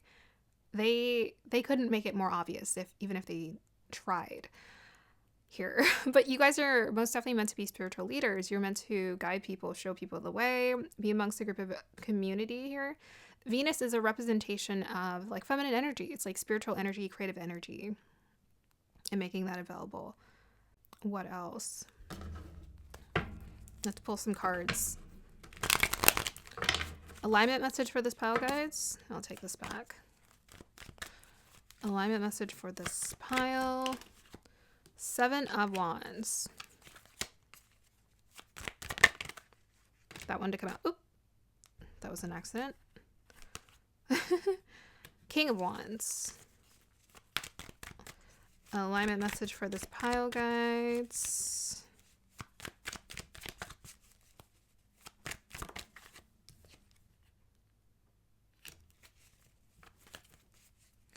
Clarify the Lovers, please. Gotcha. Okay. So here's your alignment message for what you're being called to do so that you can align with your path more and it can flow with ease. So 7 of Wands is about choosing to go your own path and just trusting it, being diligent in terms of taking action. So do not give in if people tell you, no, don't do that. You know, they don't know anything, okay? Everyone's just making it up. Nobody knows nothing. you know what you need to do. So listen to what you need to do in terms of creating your own path. We have the King of Wands here. So this is about, you guys are meant to be leaders. You guys are meant to, and we got a lot of masculine energy. I was talking to you about that grandpa energy, and then we have the Emperor, and then we have here the King of Wands. So yeah, you guys have like a lot of masculine energy. Masculine energy is about being seen. So make sure you allow yourself to be seen. Feminine energy is more passive. It's more inner. It's an inner experience, an inner journey. So for example, like someone who like creates things at home is very introverted. That's more like a feminine energy. But masculine energy is about like going out there into the world. You're meant to be seen amongst a group of people, in a community of people, where you're sharing your gifts. You're sharing, to me here, Venus, gifts. You're sharing your gifts with people. So most definitely go out there and share your gifts with people. Share your passion with people. Because your aura is so beautiful. It's so bright. It's so strong. It illuminates. So most definitely, whatever platform, if you don't have one yet, just find one and use it and put out your projects and put out things that you are aligned with so that people can see it. People just need to see you. Very magnetic. You're very magnetic. People most definitely need to see you. To me, with the Lovers and the Three of Swords, so this is about continuing to do your healing amongst your connections. So this is about letting go, releasing. If you feel like you're still tied to, or you're reliving any kind of internal trauma when it comes to past connections or disappointments, whether it's family or romantic or friends or just, people, co-workers, anything, they want you to just like continue to release this and alleviate yourself of this energy, because you have a purpose you're being called to that is so important for you to fulfill. Like I could just imagine like your guides, they're like, okay, let's go, with the the angel above the lovers here, the Adam and Eve. To me, this is like a representation of like, okay, we're here. We're so ready. Okay. Like you are, because with this, even this angel wing here in this house 6, it's like, you are here to help people heal. You are here to guide people. You're here to show people the way. But you just need to let go of anything that's holding you back, anything that's causing any resistance or making you hesitate in trusting yourself and trusting what you have to bring, what you're here to actually do. Okay, any more final alignment messages? We'll end this reading, guys. Clarified that. What is going on with the readings today? It's the same thing I just said. Okay, let me go ahead and pull another card.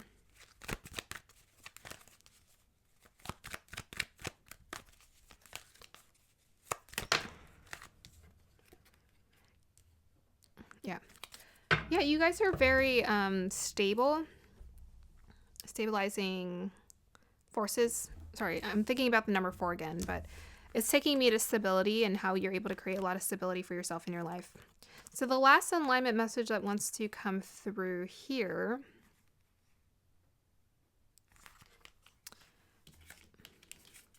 we have here Tower card reverse. We have here 6 of Pentacles and the Star card reverse.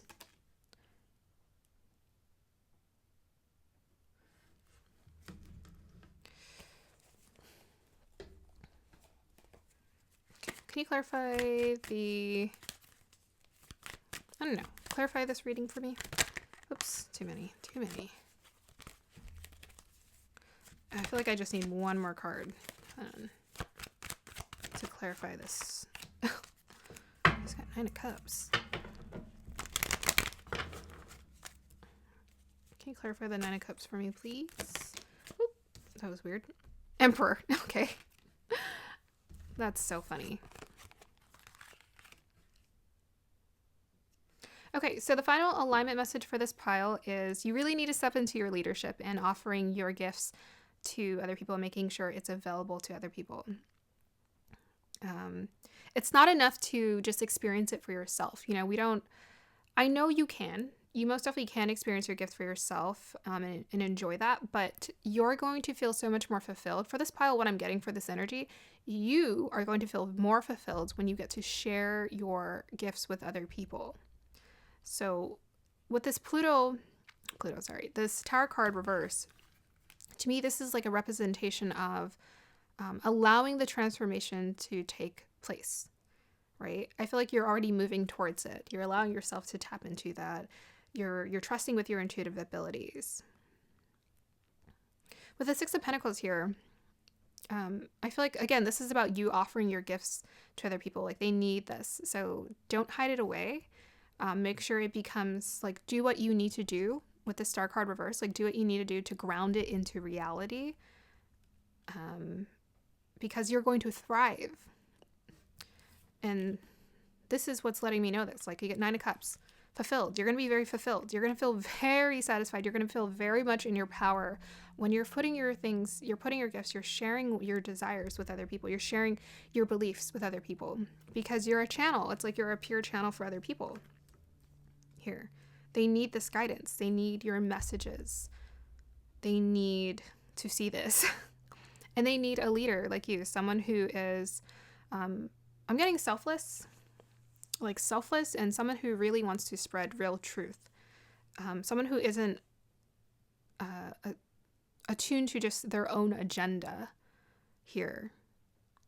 And I feel like you guys are very selfless, is what I'm picking up. So sometimes people like who are very empathic, very selfless, they tend to think, oh no, someone else will do it for some reason. Oh no, someone else will do it. Someone else will figure it out. Someone else can do that better than me.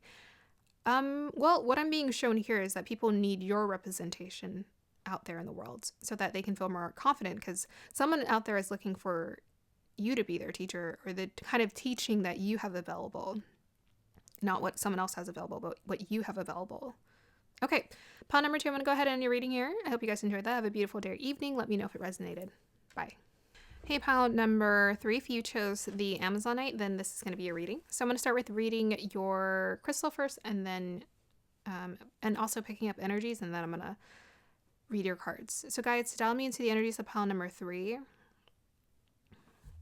We're finding out what are your gifts, your talents, and your abilities here, natural abilities.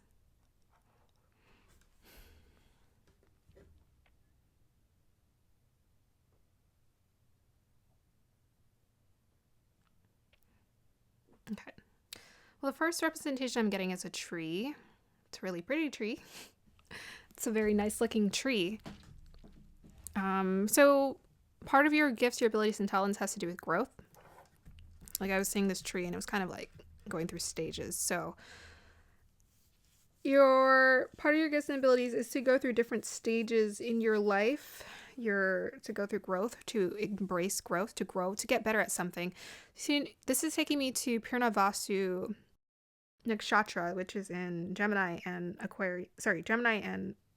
Cancer of the zodiac sign. But one of their gifts and abilities is like whatever they continue to do, they get better at. It's like everything you do, you get better at. Everything you do, you get better at. So that's what I'm sensing. It's like everything you do, it's like anything you're genuinely passionate about, you get better at, you get better at, and you get better at it. Okay. Let me see what else I can see. I'm kind of getting the same energy. It's like repetitive.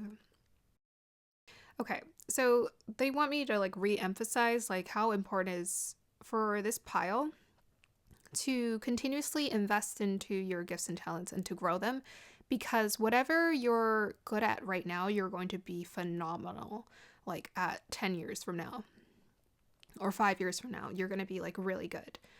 It's like you have the ability to become really good. So not a lot of people have this. I think you guys are quite naturally, I want to say you guys shine, you radiate, you're quite gifted at maybe a lot of different things, but you have very fluid creative energy here.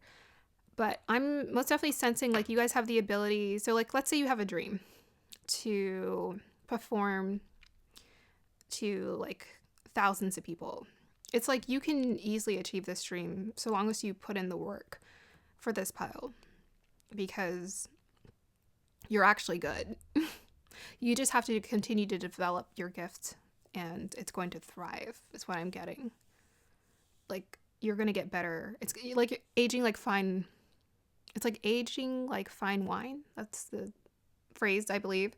So it's like whatever you want to do, it's going to age well. It's going to get better. It's going to be great.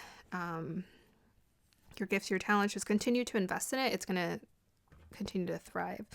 Okay, so let's go ahead and see what else their energies I can pick up here. Okay, I'm seeing something reach over, hook, and then pull it up. So something to do with what is that? Revealing something, pulling, uplifting, unveiling, opening up something.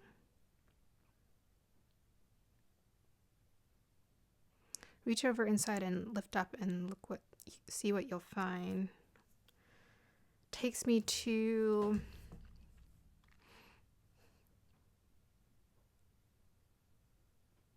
okay, so I'm gonna go with my first inclination when I said that you guys are very gifted. Like, I feel like you guys have a lot of gifts and abilities and talents, like things that you're capable of doing.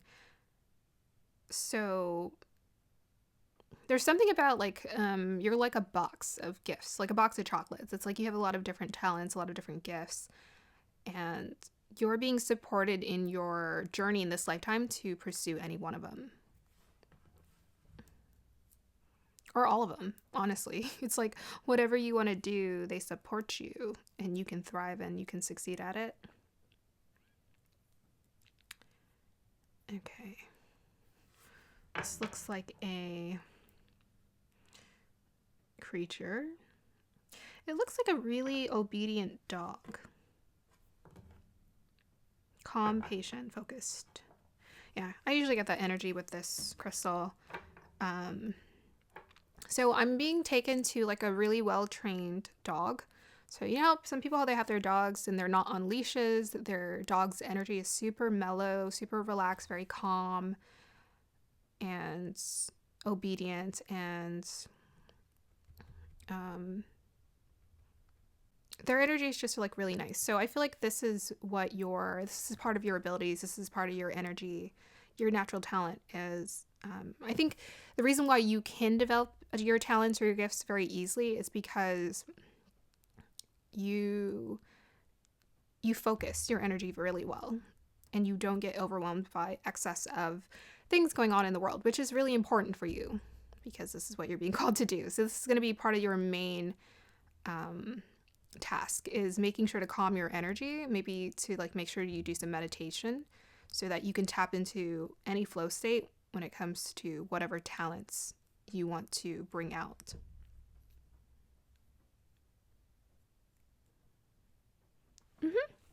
Okay, so we have here, so this is, oh my gosh, I love this. I saw it and I was like, of course. Okay, so I'm going to go ahead and unveil your oracle cards here. So for the first one we have for the legendary affirmation cards, the first phrase you guys got is, I defy the odds. That's hilarious. So you guys are, yeah, you guys can do anything. Whatever you want to do, you can do it. Like, you know, I was saying 5 years and 10 years, but honestly, it's like, it's up to you, is what I want to say for this pile. Whatever you want to do, whatever talent, whatever gift you want to unveil to the world, it's up to you. Because you can do anything. It's like you can defy the odds. It doesn't have to make logical sense. It's just as long as you invest your time into your gift, you're going to succeed.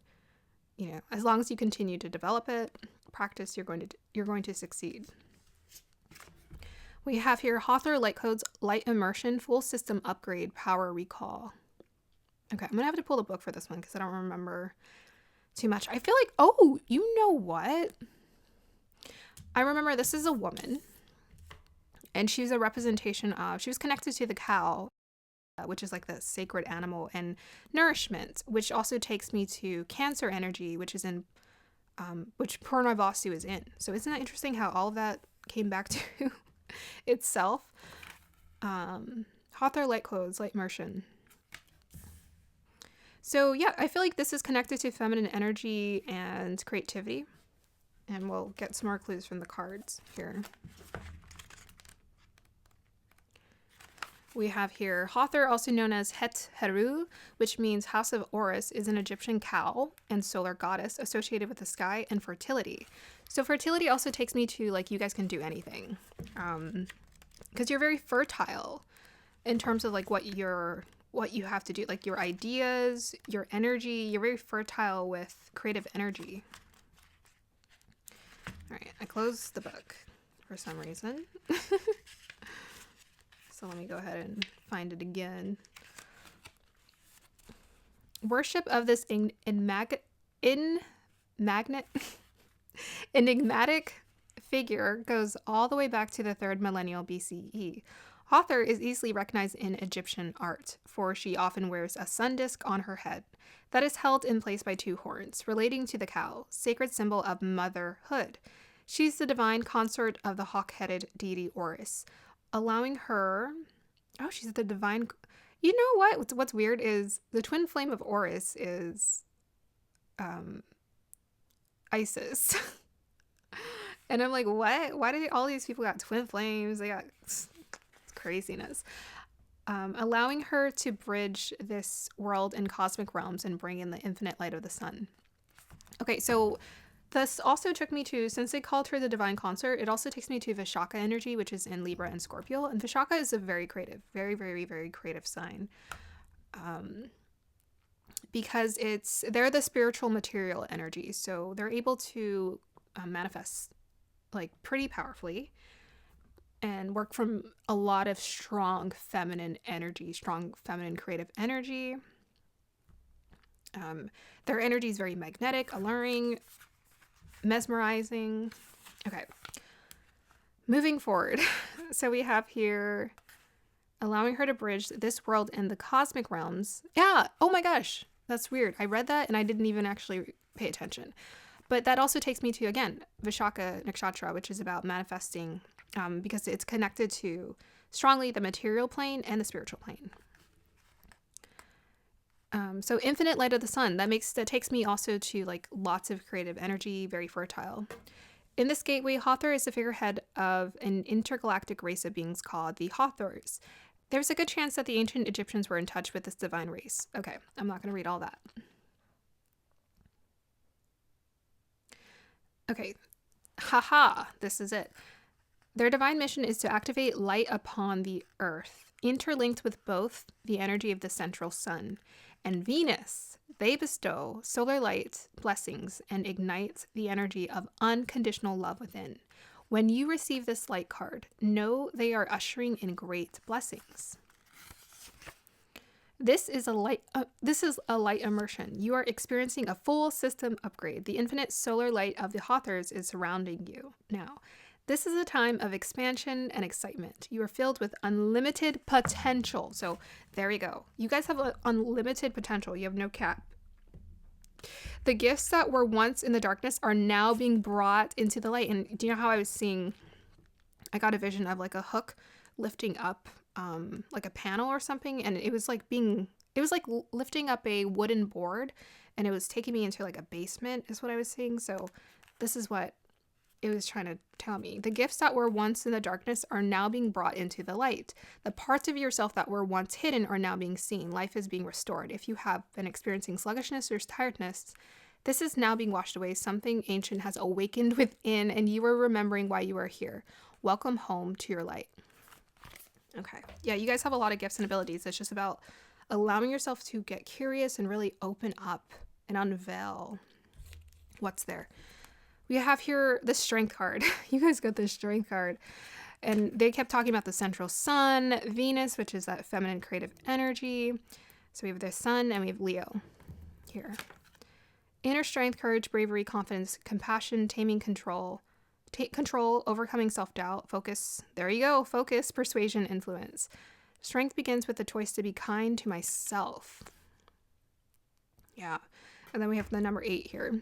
So most definitely you guys have the ability to manifest with ease and like manifest like very powerful dreams. You got unlimited potential here. So yes, the strength card is a representation of how strong you are in terms of your capabilities. You have a strong internal strength. You can really redirect your focus so that your gifts come in with ease. You're able to unveil your gifts. You're able to focus on building them and sharing them. We also have here the Chariot. You guys are amazing. You guys got 2 major arcana cards: victory, overcoming obstacles, success, ambition, determination, willpower, control, self-discipline, keyword, hard work, and focus. Yes. No obstacles will stop me now. Beautiful. So I love this. I love how you guys got Moon in Cancer and Sun in Leo. That's insanity. Synchronicity right there. So the reason why you guys are able to manifest with these, and I love how I brought up Vishaka, which is in Libra, which takes me to like masculine and feminine energy, and it's in a masculine and feminine sign, is because you guys have this beautiful balance of masculine and feminine energy. And I love how you guys got the cards 7 and 8 next to each other. Like, what are the chances? So it's like alignment for this group. It's like your energy knows how to direct itself. It's just very like focus when it wants to go. Yeah, so you guys are able to tap into your masculine energy with ease. And I like how we have a woman depicted here for the masculine and a male depicted here for the feminine. So it really doesn't matter, but you guys know how to balance both energies. Amazon Night always takes me to masculine and feminine energy. So masculine energy is essentially, your confidence, your ability to take action. Feminine energy is your creative and your intuition. When you put those 2 together, you can do anything. So we also have here any abilities coming through for these cards. I don't know. I feel like you guys are just very gifted. It's like anything you really want to do. You want to build a business. You want to be very creative in your pursuits. You have the ability to just essentially succeed and thrive at both. Both of these energies are leadership energies. To me, Leos are leaders because they allow themselves to shine bright wherever they're at. Cancer energy, they're great leaders because they're intuitive about knowing what's right for them as well as what's right for those they're working with. So we have here cleanse and protect solar plexus, number 10. And we have a picture of Sao Paulo here, and we have Sao Paulo here. So there's a significance about, I'm not really sure. I feel like this is a very interesting card to get for this reading. Okay. So something just came through. I think part of what's going to help you to continuously achieve success in your life is making sure to continuously cleanse and protect your energy. Because your energy, to me, is like, it's so rich.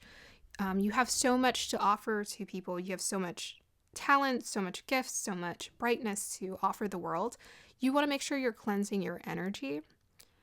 Because I almost feel like with this I defy the odds, there may be a tendency to attract people who envy you.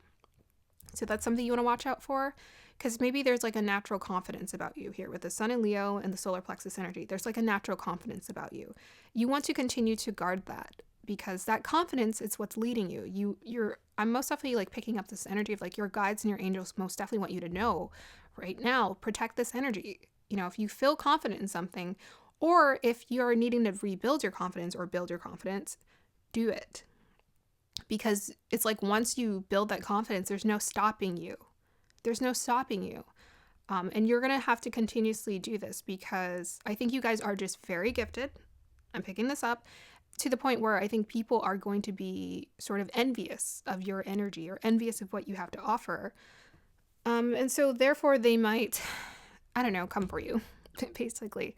So you just want to make sure you're protecting your energy, and most definitely protecting your mental health. So they're saying continue to be confident in spite of what other people have to say, in spite of how people are envious. Continue to push through and thrive, because you're meant to do that and you're meant to shine. And unfortunately, sometimes when people shine bright, other people want to put them down, which is just mind-blowing to me. But it's like, it's because you're triggering, because you're stepping into your confidence and you're embracing your gifts.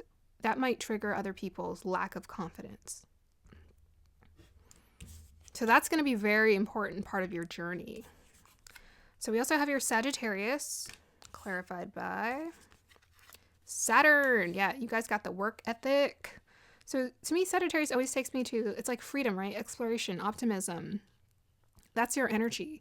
As well as like confident, fiery, dreamer. And Saturn is about putting in the effort. They kept emphasizing hard work. So, people might be envious of you, but you guys actually work. You guys actually build yourself. You put in the work. That's why I was being taken to Purnavasu. Vishakhas also are very hardworking as well. So like one really good example is Beyonce. She has a moon in Vishaka. She works very hard. Like, I know she has a lot of Virgo energy, but her moon is in Vishaka. And to me, she finds comfort. Like, moon and Vishakas get obsessed with what they do. Obsessed. They fall in love with what they do to the point where they're like, I don't care if I have to do it over and over and over again.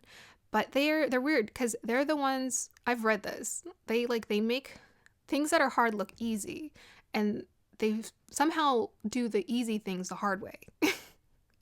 So that's why people can envy them, because they're like, wow, you just manifest $1 million. Okay, great.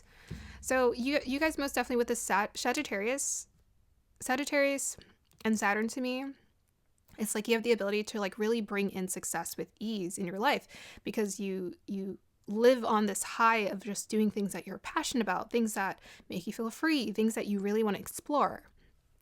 But you're genuinely putting in the work and effort to build it. You have great work ethic. Great work ethic. And I think just a good attitude in general. Like, a good attitude is what's going to serve you in moving towards your dreams. So Sagittarius, also takes me to, I feel like, okay, Saturn is like discipline. So discipline, I'm getting a lot of energetic gifts and abilities. So discipline is one of your abilities, is like the ability to be focused and be disciplined and just to repeat a routine over and over again. But also, you don't get bored. So Sagittarius to me is about allowing yourself to be mutable, right? Changing your energy up, not just staying stagnant. We're always kind of exploring new ways, new innovative ways of enjoying life, of doing things. Okay, so I want to move on. We have here Hestia Home 21. So one of your gifts also is like very nurturing qualities here. We have the Chariot with the moon in Cancer. So, and we had this, which is about motherhood. So one of your gifts and your abilities is to nurture people. You're very nurturing. You have a very nurturing energy, very nurturing presence about you. You're here to offer this to other people, as well as your own family, to yourself as well. Yes. So it's like that motherhood, that feminine, beautiful energy of like just really being there for people, being a support unit for a support system. I don't know why support system or support unit, but being a support system for other people. They really look forward to this. Your energy is very warm, nurturing. Let me put this here because I feel like it matches with that. Comforting. Life-giving. Beautiful, also, I would say. What else can I say about this?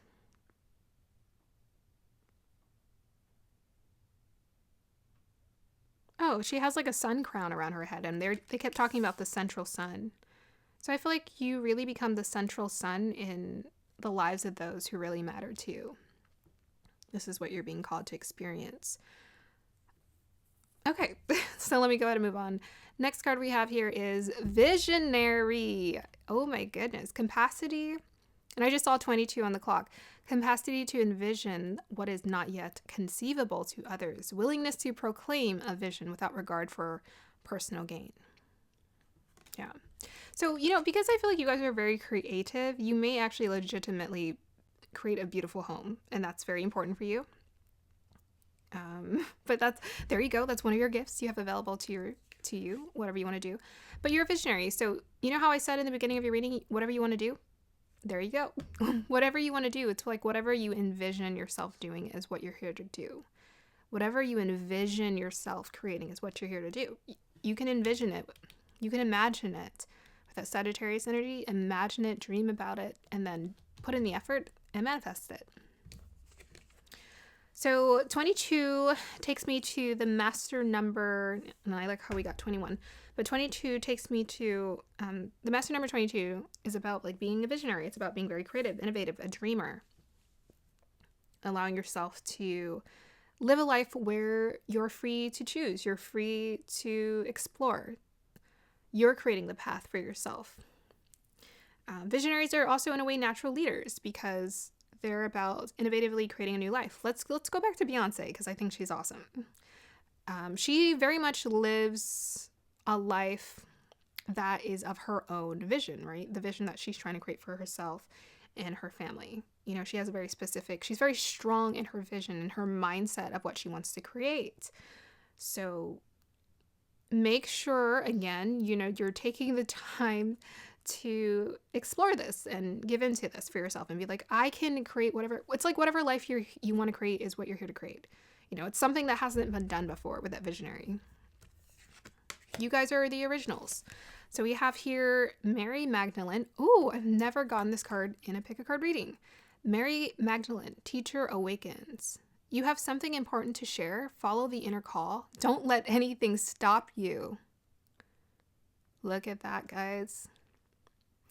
Oh my gosh, this imagery is so beautiful. It's so like red and roses. Yeah.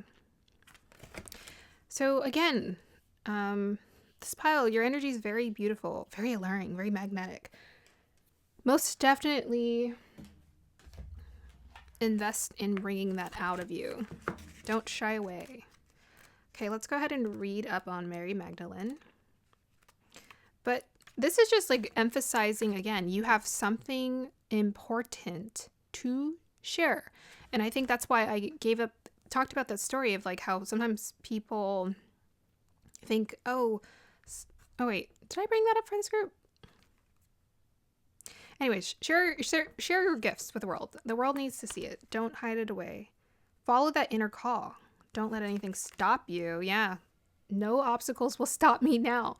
That's a repetitive message that keeps coming through in your reading because they want to emphasize, I feel like there are obstacles. Like we all go through them. And part of why you're going to experience obstacles is because you're a visionary. So you're creating something new, right? You're not exactly doing something. It's like, it might be new for the group of people who are around you and they just don't get it. They're like, what is that? Like, what are you doing? It doesn't matter. Like, you need to just follow your inner call, follow your vision, see it through. And instead of, trying to persuade them, show them. And that will prove it. That will show them that you got it. You got what it takes. Okay. So we have here, we don't have a full picture of who Mary of Magdala actually was, but we do know from spiritual texts that she was a great visionary. There it is again. And teacher with clairvoyance abilities because she was able to see angels and the soul of her twin flame, Master Jesus, after he had passed away. She also had the ability to shake up crowds of people to bring their hearts and minds back to the highest good. She now devotes her time to supporting us in bringing about the radical changes the earth needs in order to prosper and to encouraging those who feel the need to teach the joy of spirit. Mary is a rebel heart in many ways. She helps those light workers who feel restricted by the opinions of others to step up and speak their truth. That was weird. Well, yes, that's what we're here to do. I'm not surprised that I get people who have the teacher within them because I'm like, my channel is called Beautiful Awakening. We're here to awaken. So if you feel called to this channel, most definitely with that Sagittarius here and the teacher awaken with Mary Magdalene, you're here to help people awaken through your gifts, through you following your dreams, through you being a visionary and seeing that which people cannot. Either literally seeing things or imagining. The thing is, we're all intuitive. We all have those abilities. It's just about developing them.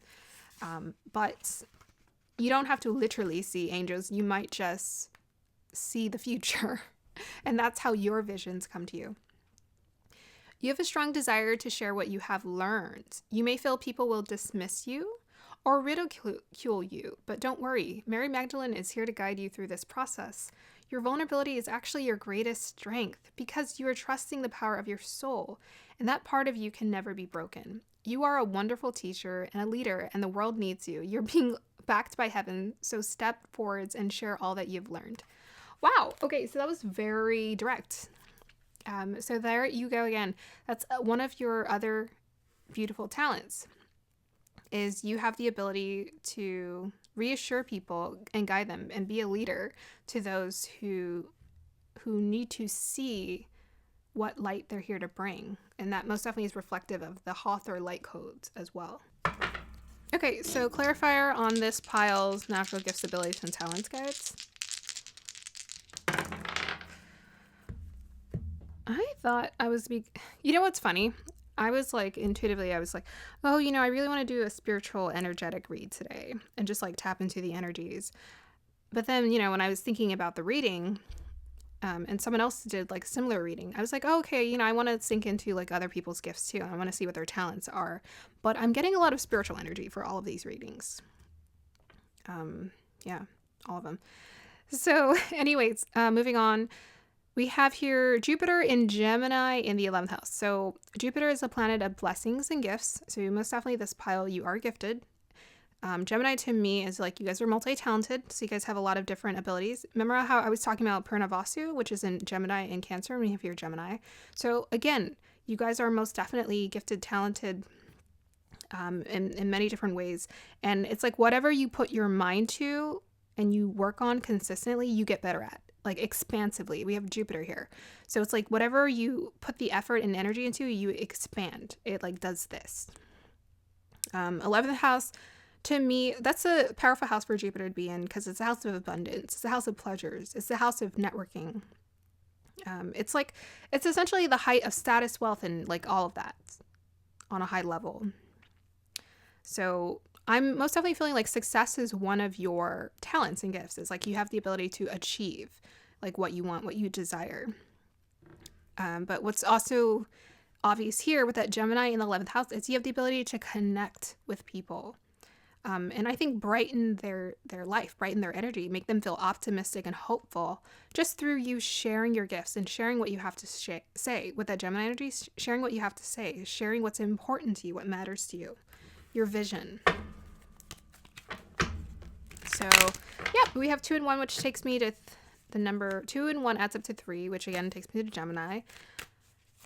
Express yourself. 2 is about connection, and 1 is about, trusting your own path and your inner call and your inner voice. So, guides, okay. They know what it's so funny because I was like having a conversation with my guides the other day because I'm still learning about my guides and how they work and operate, and I was like, can you guys read my mind? And I know that was silly, but then I pulled the Mercury card and I was like, oh, of course you guys can. So I feel the need to say it out loud sometimes, but they already know. Okay, so that's a lot.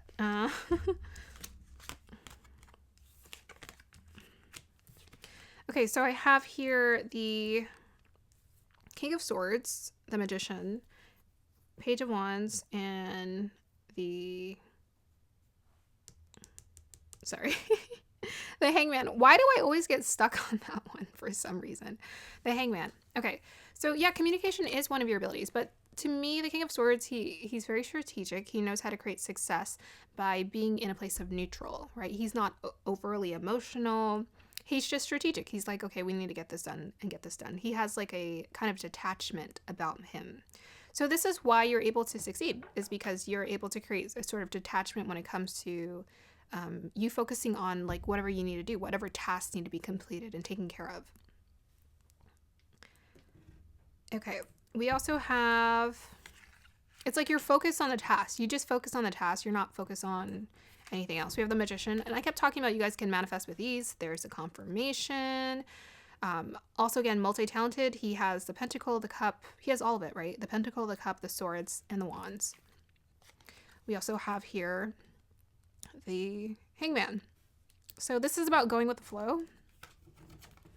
I don't think it matters which way it goes. But this is about trusting, just trusting. So this is also why you're able to kind of tap into your abilities with ease, is you essentially just trust a lot. You know, you trust things to guide you where need be.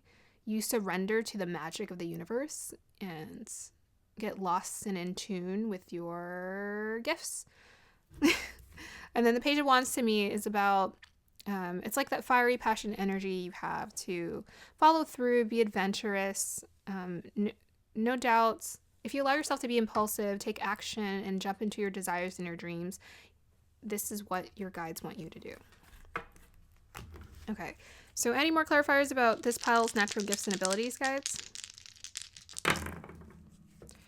So they keep taking me to like communication energy, which is so interesting. Okay. Again, you guys are why are all of these piles so similar? What's going on? Okay, so Mercury in the 9th house in Pisces. It's very beautiful. So what's interesting is Einstein had a Mercury in Pisces, and Mercury in Pisces is considered debilitated. So it's considered a disadvantage, but it's actually an advantage for people who are super open-minded. It's an advantage for people who aren't locked into like a system or one way of doing things. They're very abstract with their mind. And because when you're abstract with your mind, you're open to everything. So there's like an openness about your energy where you're just kind of available for the information and the ideas that come through. We have the 9th house. So this is about being a teacher. This is about being a leader, about being expansive. So there's a strong importance about you communicating your spiritual insights when it comes to what you envision for this world.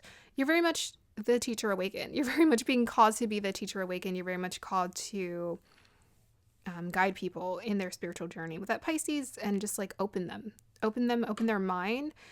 Again, we're getting Jupiter energy. So there's a significance around like bringing to people hope, blessings, excitement, helping to expand their energy, and also maybe helping them to manifest things into their life with ease as well. Clarify this Mercury in Pisces in the 9th.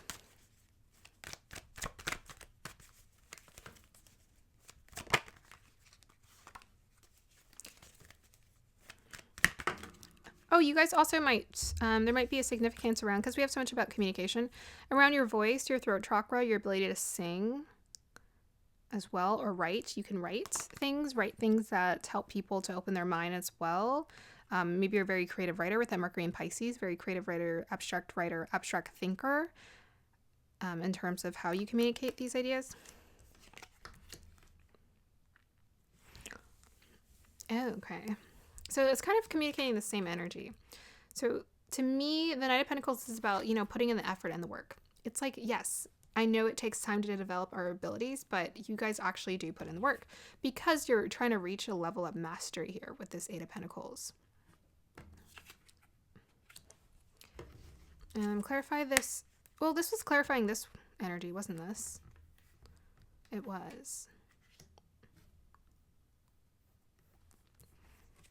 Yeah, so the 10 of Swords is about healing. It's about helping people to essentially reestablish themselves and to overcome pain and painful truths as well. Painful truths is what I'm hearing. Clarify the Mercury in Pisces in the 9th. Oops. There we go. 4 Pentacles again. Clarify the Pentacles. 4 Pentacles.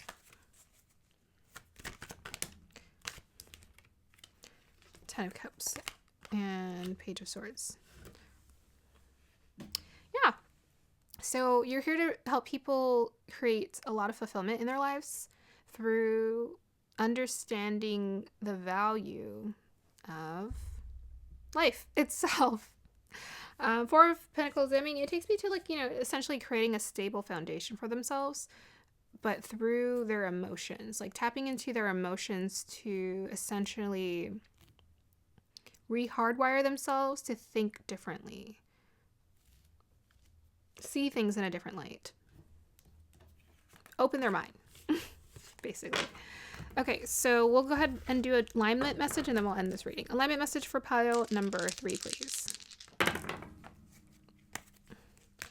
Alignment message for pile number 3. Oh, okay, that wanted to come out. Can you clarify the 10 of Cups, please? Oh. Okay, cool. Makes sense. Makes sense. Okay, so alignment message. We got Mercury in Capricorn in the 11th house. Okay, so very important for this pile. Make sure you share your gifts with people. You talk to people. You network. You connect. Mercury in Capricorn is about success and creating a lot of abundance and success for yourself. It's about status as well. So it's important for you guys to be seen. I think you guys want to achieve a higher level of status in your life. Get to know people. Yes, yes, yes. So with the Knight of Cups, again, follow your dreams. We got a lot of Cups energy here. So we got 3 of Cups, we have the Knight of Cups, the 10 of Cups, and then we have the Death card, which is also Scorpio energy, water energy. So it has a lot to do with your emotions. Your emotions. They most definitely... Okay, this is what I'm getting.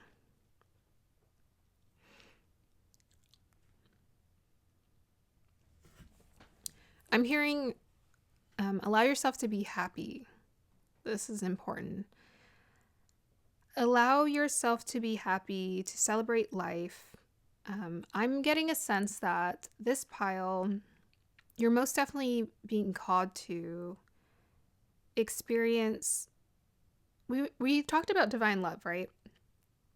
So you're being called to experience a lot of divine love amongst a community of people, amongst those who you really care about, like your loved ones. You are meant to experience this here.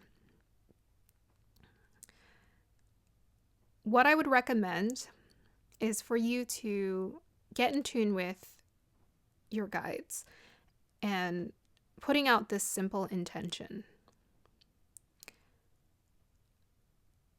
Think about the thing that you want or you desire, or who you desire to be, who you desire to become.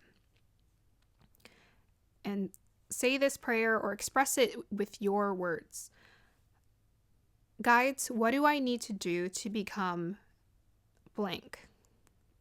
Show me all that I need to do to become blank. Show me all that I need to, show me whatever it is I need to do. Send me the people, show me what I need to do to become this. That is one of my prayers. It's like, I don't know, the entire path, and I don't need to know. I just need them to guide me and show me the way and give me the downloads. But if you set out the intention, like, this is what I want to do. I want to be a teacher. I want to guide people. I want to do this. Just say, show me, send me the people, send me the guidance, and I shall succeed. What you're here to experience is a lot of love, a lot of joy, and connection is very important for this pile. So with the Death card showing up, I think that really emphasizes the importance of ending any kind of cycles when it comes to self-limiting beliefs and embracing any kind of change where you defy the odds. And you defy your limiting beliefs. You move past them. You thrive in spite of them. And you continue to thrive. Because you're being called to step into a lot of confidence for this lifetime. And enjoy your life and just be really happy. Okay, so I'm going to go ahead and end your reading here. Pile number 3. I hope you guys enjoyed that. Let me know if it resonated. Have a beautiful day or evening. Bye. Hi, pile number 4. If you chose the hematite, then this is going to be your reading. So first, I'm going to read your crystal and pick up on any energies that want to come through. And then I'm going to read your oracle cards, and then we'll pull tarot and some clarifiers. So we are looking in today, what are your natural gifts, abilities, and talents? And what I've been getting for all the readings have been very interesting. They've been very... it's been very much energy that I've been picking up. And what's so interesting is I think I put out the intention because I was like, I really just want to do like a spiritual reading where I'm like picking up on energies. But then I'm like, oh, okay, I'm going to look into your natural gifts and talents. And so I thought it was going to be a little bit more literal, but it's been more, well, it's been very spiritual. Let's just say that. Okay, so let's just go ahead and see what comes through for you in pile number 4.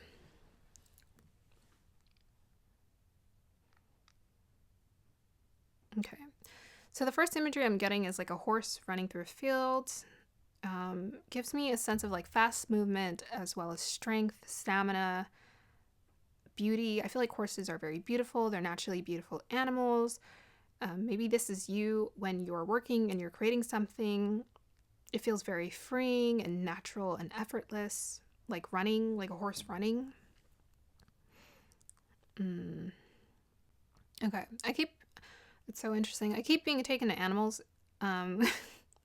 So the other day I went to a farm with my siblings and we got to see all kind of like really cool, like, we saw elk and deer and lambs and bisons and just a lot of incredible animals, and I'm being taken to them. So the energy I'm getting from that, okay, I mean, I guess the first word that's coming through is natural beauty. I don't know, natural. It's just like natural is the main thing that keeps coming through for this pile. I think you guys are naturally very gifted or really good at something that it's like breathing for you. And this is the ability that you're being asked to tap into in this lifetime. It's like you don't even have to try. It's quite effortless. It's the main energy I'm getting here.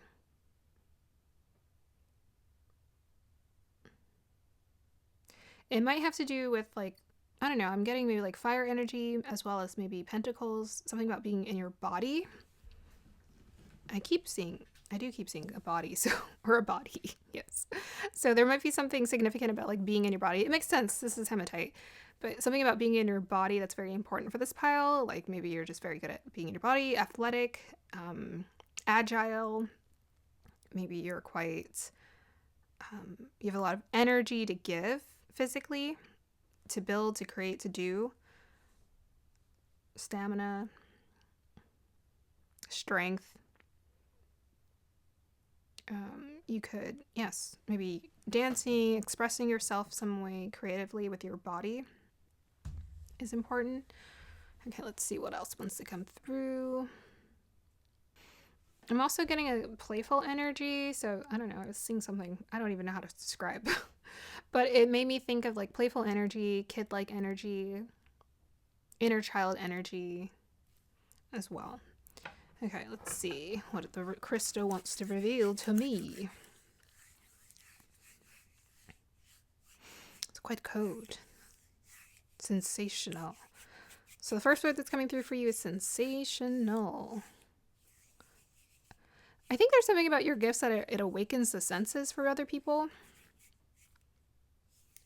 as well as your own senses. You're very in tune with your senses. Any of your 5 senses?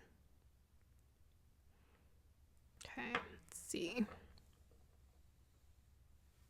I heard rock solid. Stable, solid.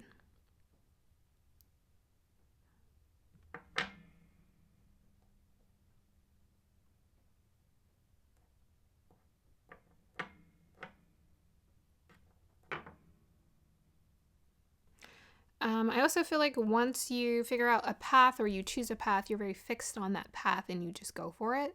So this might also just be a part of your energetic strength. It's like you get very fixed on what you want to do and you know how to build and create a lot of success for yourself because you're insistent, is what I want to say. Insistent. Okay, let me go ahead and move on to your oracle cards here. So the first card we have here is the more I focus, there it is. The more I focus my mind upon the good, the more comes to me. Okay, so most definitely keyword here is focus and mind and good. There's something very simple about this statement. The more I focus on my mind, the more I focus my mind upon the good, the more good comes to me. It's like a simpler formula. It's like 1 + 1 = 2. So I feel like it's like when you simplify your approach to things, they come to you with ease. It's just like if you just focus your energy on like one thing, it will come to you with ease. That's what I'm getting from that. We also have here star gathering, stars aligned, remembering home, soul family.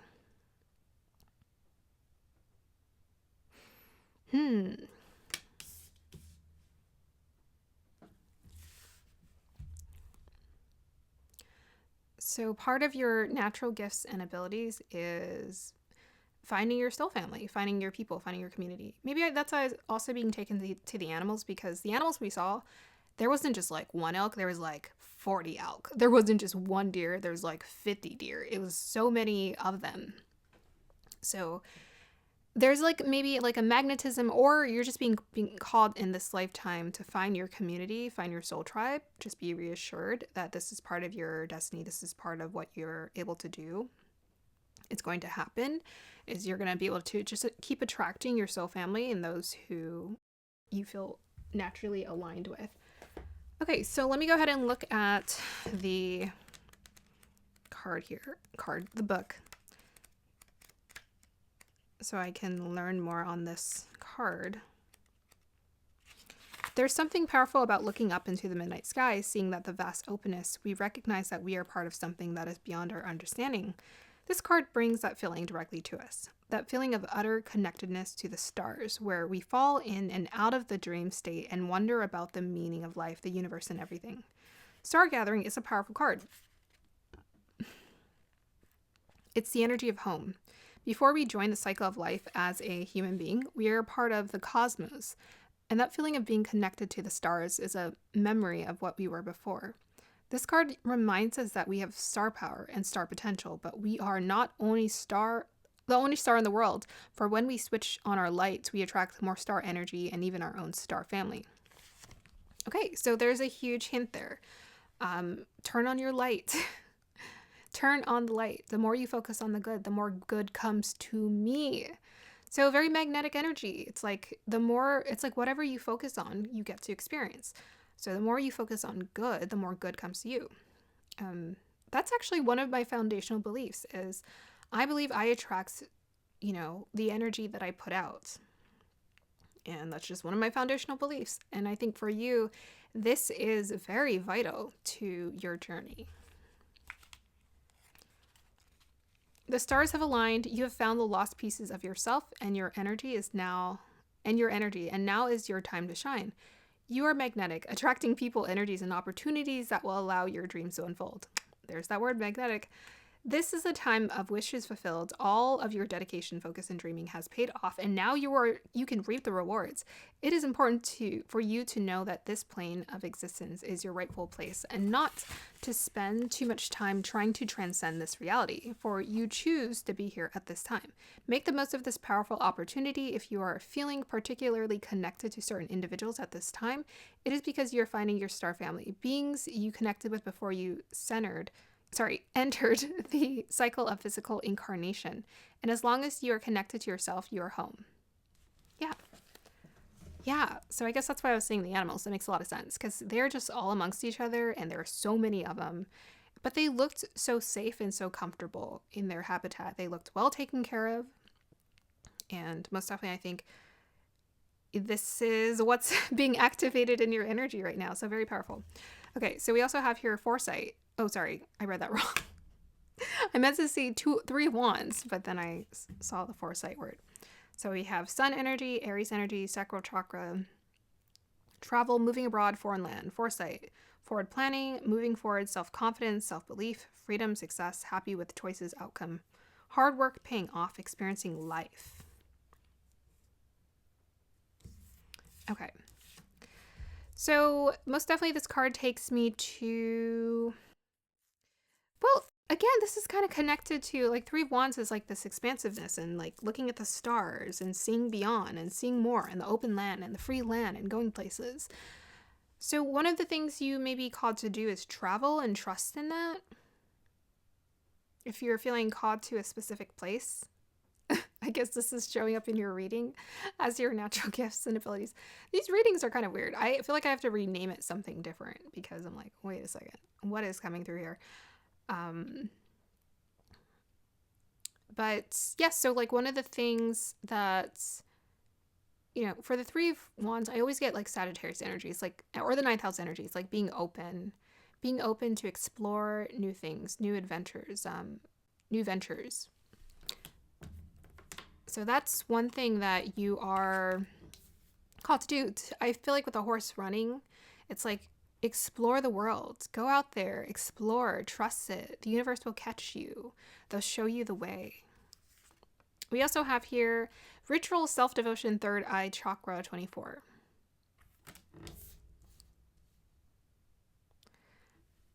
All right, so third eye chakra most definitely is about connecting to yourself. This is it's not third eye chakra. This card is about connecting to yourself. It's like connecting to yourself and like sensing for what you need, sensing for what you want. You may have some really beautiful third eye chakra capabilities where you just sense and you know things. I wouldn't doubt it with the star gathering, right? And Three of Wands. So you just like have a sense for knowing things, knowing where to go, knowing what to do. So let me get I was going to say clarifier, but let me go ahead and read on this one. This card suggests you have been asking more of yourself. You have wanted to rise above your fears and bad habits to serve others at your heart. As your heart asks. You can indeed be a gift to everyone you meet. You can give hope, an image of grace, inspiration, and elevation. To do this requires self-devotional practices that ensure you know how to command your mind so you don't pollute your projection with any negative thoughts or words. Okay, so a theme showing up for this pile and this reading is positivity and thinking more positively and releasing yourself of those negative thoughts. They're just thoughts. It's just coming from a computerized mind that bases its knowledge on, or its information on, ego and fears. When you care deeply enough about yourself to take full responsibility for living your life to the fullest, you are ready to commit to self-enrichment and gratitude for your true self practice. Okay. For this pile, one of your gifts, what you're being called to activate in this lifetime is authenticity. It's like being yourself. So it's like, this is important for you because your spirit, your soul is calling in. It wants to experience connections with your soul family. So turning your light on and being authentic to who you are, and taking that risk of connecting to other people. I feel like if you have to move somewhere, you feel inspired to go somewhere, or be amongst a group of people. And we have your freedom here. It's like freedom, self-belief, believing in yourself, trusting in the path.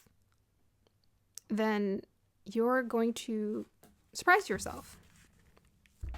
When you care deeply enough about yourself to take full responsibility for living your life to the fullest, you're ready to commit to self-enrichment and gratitude for your true self-practice. This commitment will create an inner trust and build resilience to disease and disharmony within your 10 bodies. Oh, interesting.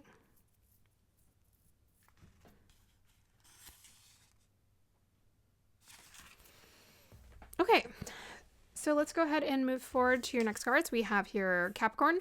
Yes, so I was feeling a lot of grounding energy and practicality. There it is. So Capricorn is about ambition, methodical steps, realism, just doing the work that needs to be done to create an empire if you so desire it. We have wow. You guys really are calling in success for your journey here. Yeah, so you guys are, yeah, I was sensing that.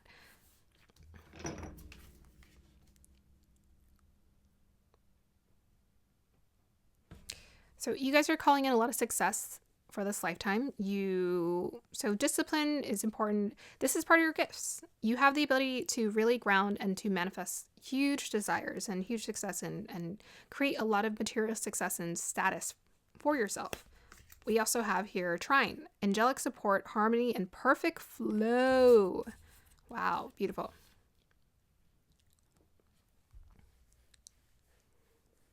So again, I was talking about that focus, right? It's like directing your energy. And I was seeing with a crystal, I was like, okay, it's like whatever you focus on, you're determined. It's like, go, you got it.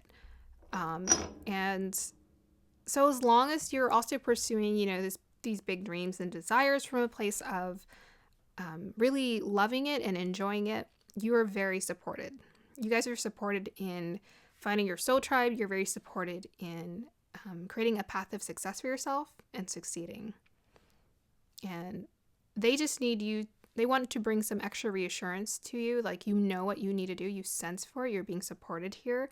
You're intuitively dialed in. You just need to trust yourself and also take that risk. Like, go places, do things that you haven't done before. So we also have here divine wisdom. Quite wise, quite wise. So you guys have divine wisdom available to you. You're here to show people, teach people. Every time wisdom shows up, it's always about offering guidance to other people. Showing people the way. Showing people how they can live a better life, a healthier life. We also have here student. Look at that. So in order for you to be a great teacher of life, I feel like you would have to be a really good student. Humility and devotion to knowledge, openness to lifelong learning. Yeah, humility and devotion to knowledge. So yeah, you guys both definitely have a really nice grounded focused energy about you where you can just kind of focus on your path, focus on what you want, focus on your desires and achieve it. You're also very open. You're open, you're humble. I'm getting like a lot of humble energy. You're humble in terms of, you always remain a student. And because you always remain a student, you're a phenomenal. That's what makes you a great teacher. So continue to be a eternal student. And therefore, you will always be available to be a great teacher to others. We also have here warrior, strength, skill, discipline, and toughness of will, heroism, stoicism, and self-sacrificing, conquering the ego. And wasn't I just talking about the ego? Yeah, when it comes to the mind.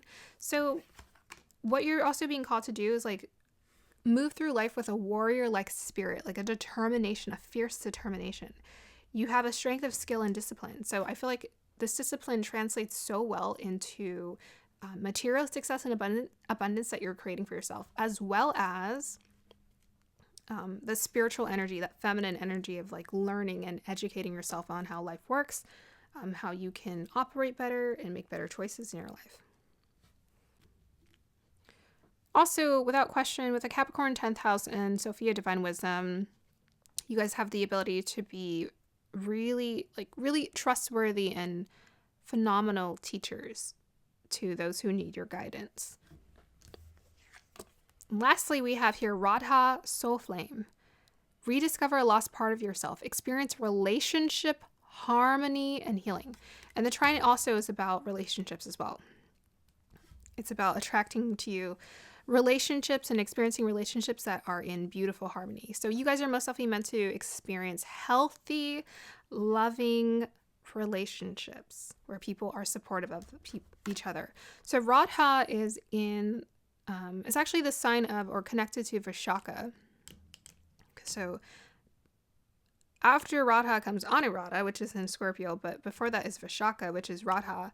And Radha, Vishaka is connected to being the divine consort of, I want to say Shiva, but I might be wrong. I think I'm right, actually, because I was doing a reading the other day, and I pulled Shiva. Oh, no, Shiva's divine counterpart was Shakti. So it's someone else. It was, I can't remember who's another one of the guys. But, yeah, Vishaka was like a divine consort to one of the significant male deities. And she was essentially, what's great about her energy... Actually, Vishaka is Shakti. Hold up a second. I'm getting it all mixed up, but it's because they're all the same thing. That's why I'm confused. And I'm confusing myself. So, yes. So Shiva is the counterpart. It's like, he's like the male paternal patriarchal, masculine version, the masculine divine counterpart. So I think, relationships is significant for this pile. It's like connections, romantic friendships, very important for you, significant. I don't know why. It's so funny because I was talking about natural gifts and abilities and talents, but I'm like, we are getting a lot of spiritual energy for these readings here. It's like pretty much energy. It's straight through like a energy reading for all of these piles.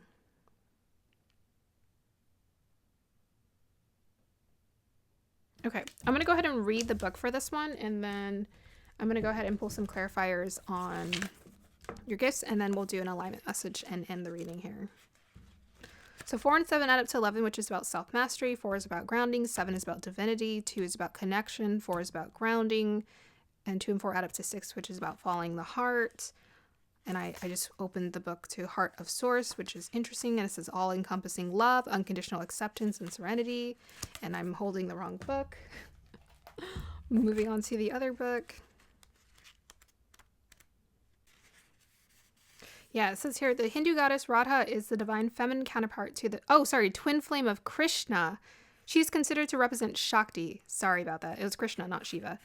The divine feminine and creative spirit of the universal life force. Without the female, the male cannot be created. So that's also a sign you guys have some creative abilities and talents available to you, whatever you want to utilize. This is a very beautiful card, a very beautiful representation of Radha / Shakti. And for this reason, because without the female, the male cannot be created, and for this reason, Shakti is a powerful force that is honored and cherished. Radha is completely devoted to her partner and illustrates the age-old adage, behind every powerful man is a powerful woman. She is dedicated to supporting all those who seek relationship harmony and healing. At one point, she learned what it was like to be separated from Krishna, and so she can also bring great healing to those who are suffering the loss of a partner or a separation. Loving union, connection, and relationship harmony are the key at this time. It's important to remember, though, the relationships won't make you whole. Only your own love can do that. You now have opportunities to find lost parts of yourself, maybe sensual aspects or the capacity to cherish yourself. The relationships around you will then begin to reflect the love you have for yourself. Increased romance, love, and opportunities to express divine harmony through love are all becoming apparent in your life. You deserve divine love, and Radha, with her Shakti presence, is here to awaken this loving connection within you now. Okay. Beautiful. Let's go ahead and get some clarifiers. Natural gifts, abilities, and talents for this pile, guides. And where are my cards? Here. So we have 10th house, Pisces, Mercury. Wow, a lot of Mercury energy. So your mind, your intellect, your communication abilities, your voice, your throat chakra energy is very significant. It's in the 10th house, so it's like you're meant to be seen, heard on a huge level, on a big level. So Pisces is the abstract mind. So Mercury in Pisces is an abstract mind. It's about thinking very differently. It's about opening your mind, being very open-minded, essentially, and thinking very abstractly. It most of it connects me to like spirituality, essentially, because a really good example is Einstein. He had his Mercury in Pisces, and even though it's considered debilitated, he was so open to the universe that he got insane downloads and access to like really powerful knowledge about how the universe works without having to really, have the research available for it. His mind just put it together. Very abstract. So you guys have a very abstract way of taking in the world. And this is powerful. Abstract, sometimes it can mean like you communicate it more very creatively, right? Through your creative pursuits. It could be through divination. It could be through astrology. It's just very abstract and different. There's no like step 1, 2, 3 when it comes to it. Okay.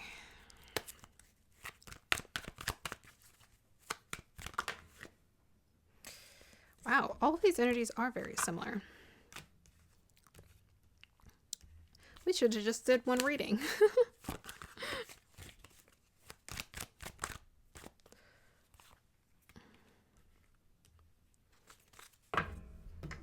Okay, so most definitely you guys do have the ability to like materialize and master things beautifully. We have the self-mastery card here with the 8 of Pentacles, to build, create. Maybe you're quite artistic. We have the 10 of Swords, which takes me to the mind as well as healing. So, Mercury in Pisces, I think, can be a bit of a healing energy as well.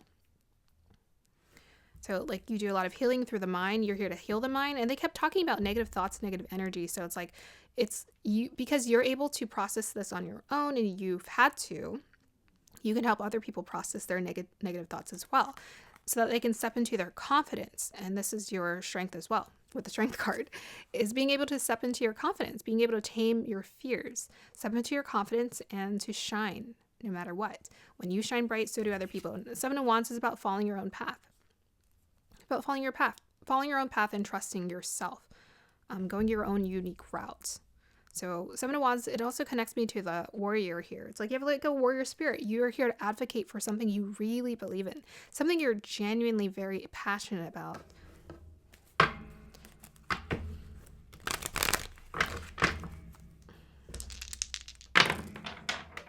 Okay, we have Jupiter in Pisces again in the 8th house. My goodness, they will not leave that Pisces energy. So again, Pisces is just about being open. It's like the ocean.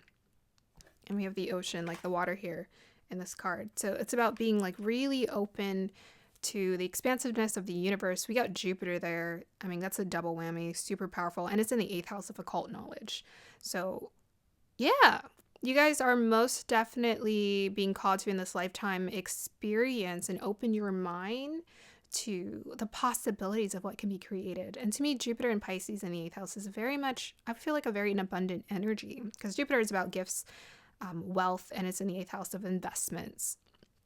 So it's like you have the ability to bring in a lot of success and manifest a lot of your desires through trusting your guides, through trusting that which cannot be seen, you know, praying, connecting to your angels, asking for guidance along the way. And this is something that will continue to build. And as well as they're emphasizing with that Capricorn energy, you have the ability, and the universe will grant you the ability to have the energy to build. With this 8 of Pentacles, you're actually putting in the work here to build it. Jupiter in Pisces can also be quite spiritual. Yeah, Jupiter in Pisces is very expansive. It's very much about opening itself to being in divine union with God, I would have to say. That's the energy I'm getting from that. Okay, let's go ahead and do an alignment message, and then we'll end this reading here. And I just saw the Queen of Pentacles at the bottom of the deck. Alignment message for this pile, please. So we have here Saturn in Leo in the 11th house. So you're most definitely emphasizing confidence for this pile. That's going to be very important for you to build. Saturn is about putting in the work and the effort, and 11th house is about networking and connecting with people. So confidently showcase your gifts, your abilities, and what you're here to do. Put in the effort and the work to build. You guys are here to achieve like sharing divine wisdom, and 10th house energy and Capricorn energy, which is about long-term success here, you know, a solid foundation of success for yourself. So to me, this is something that takes time.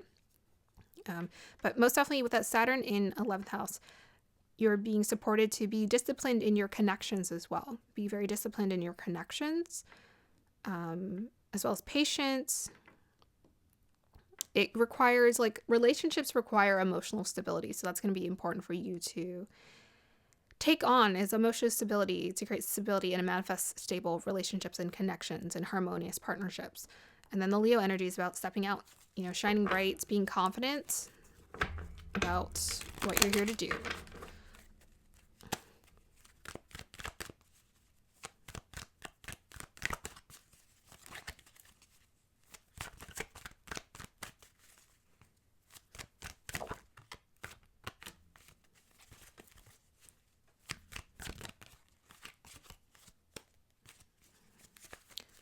Moon card. Okay, it's pretty much the same message here. So we have here the Tower reverse, and we have the Six of Swords, as well as the Strength card.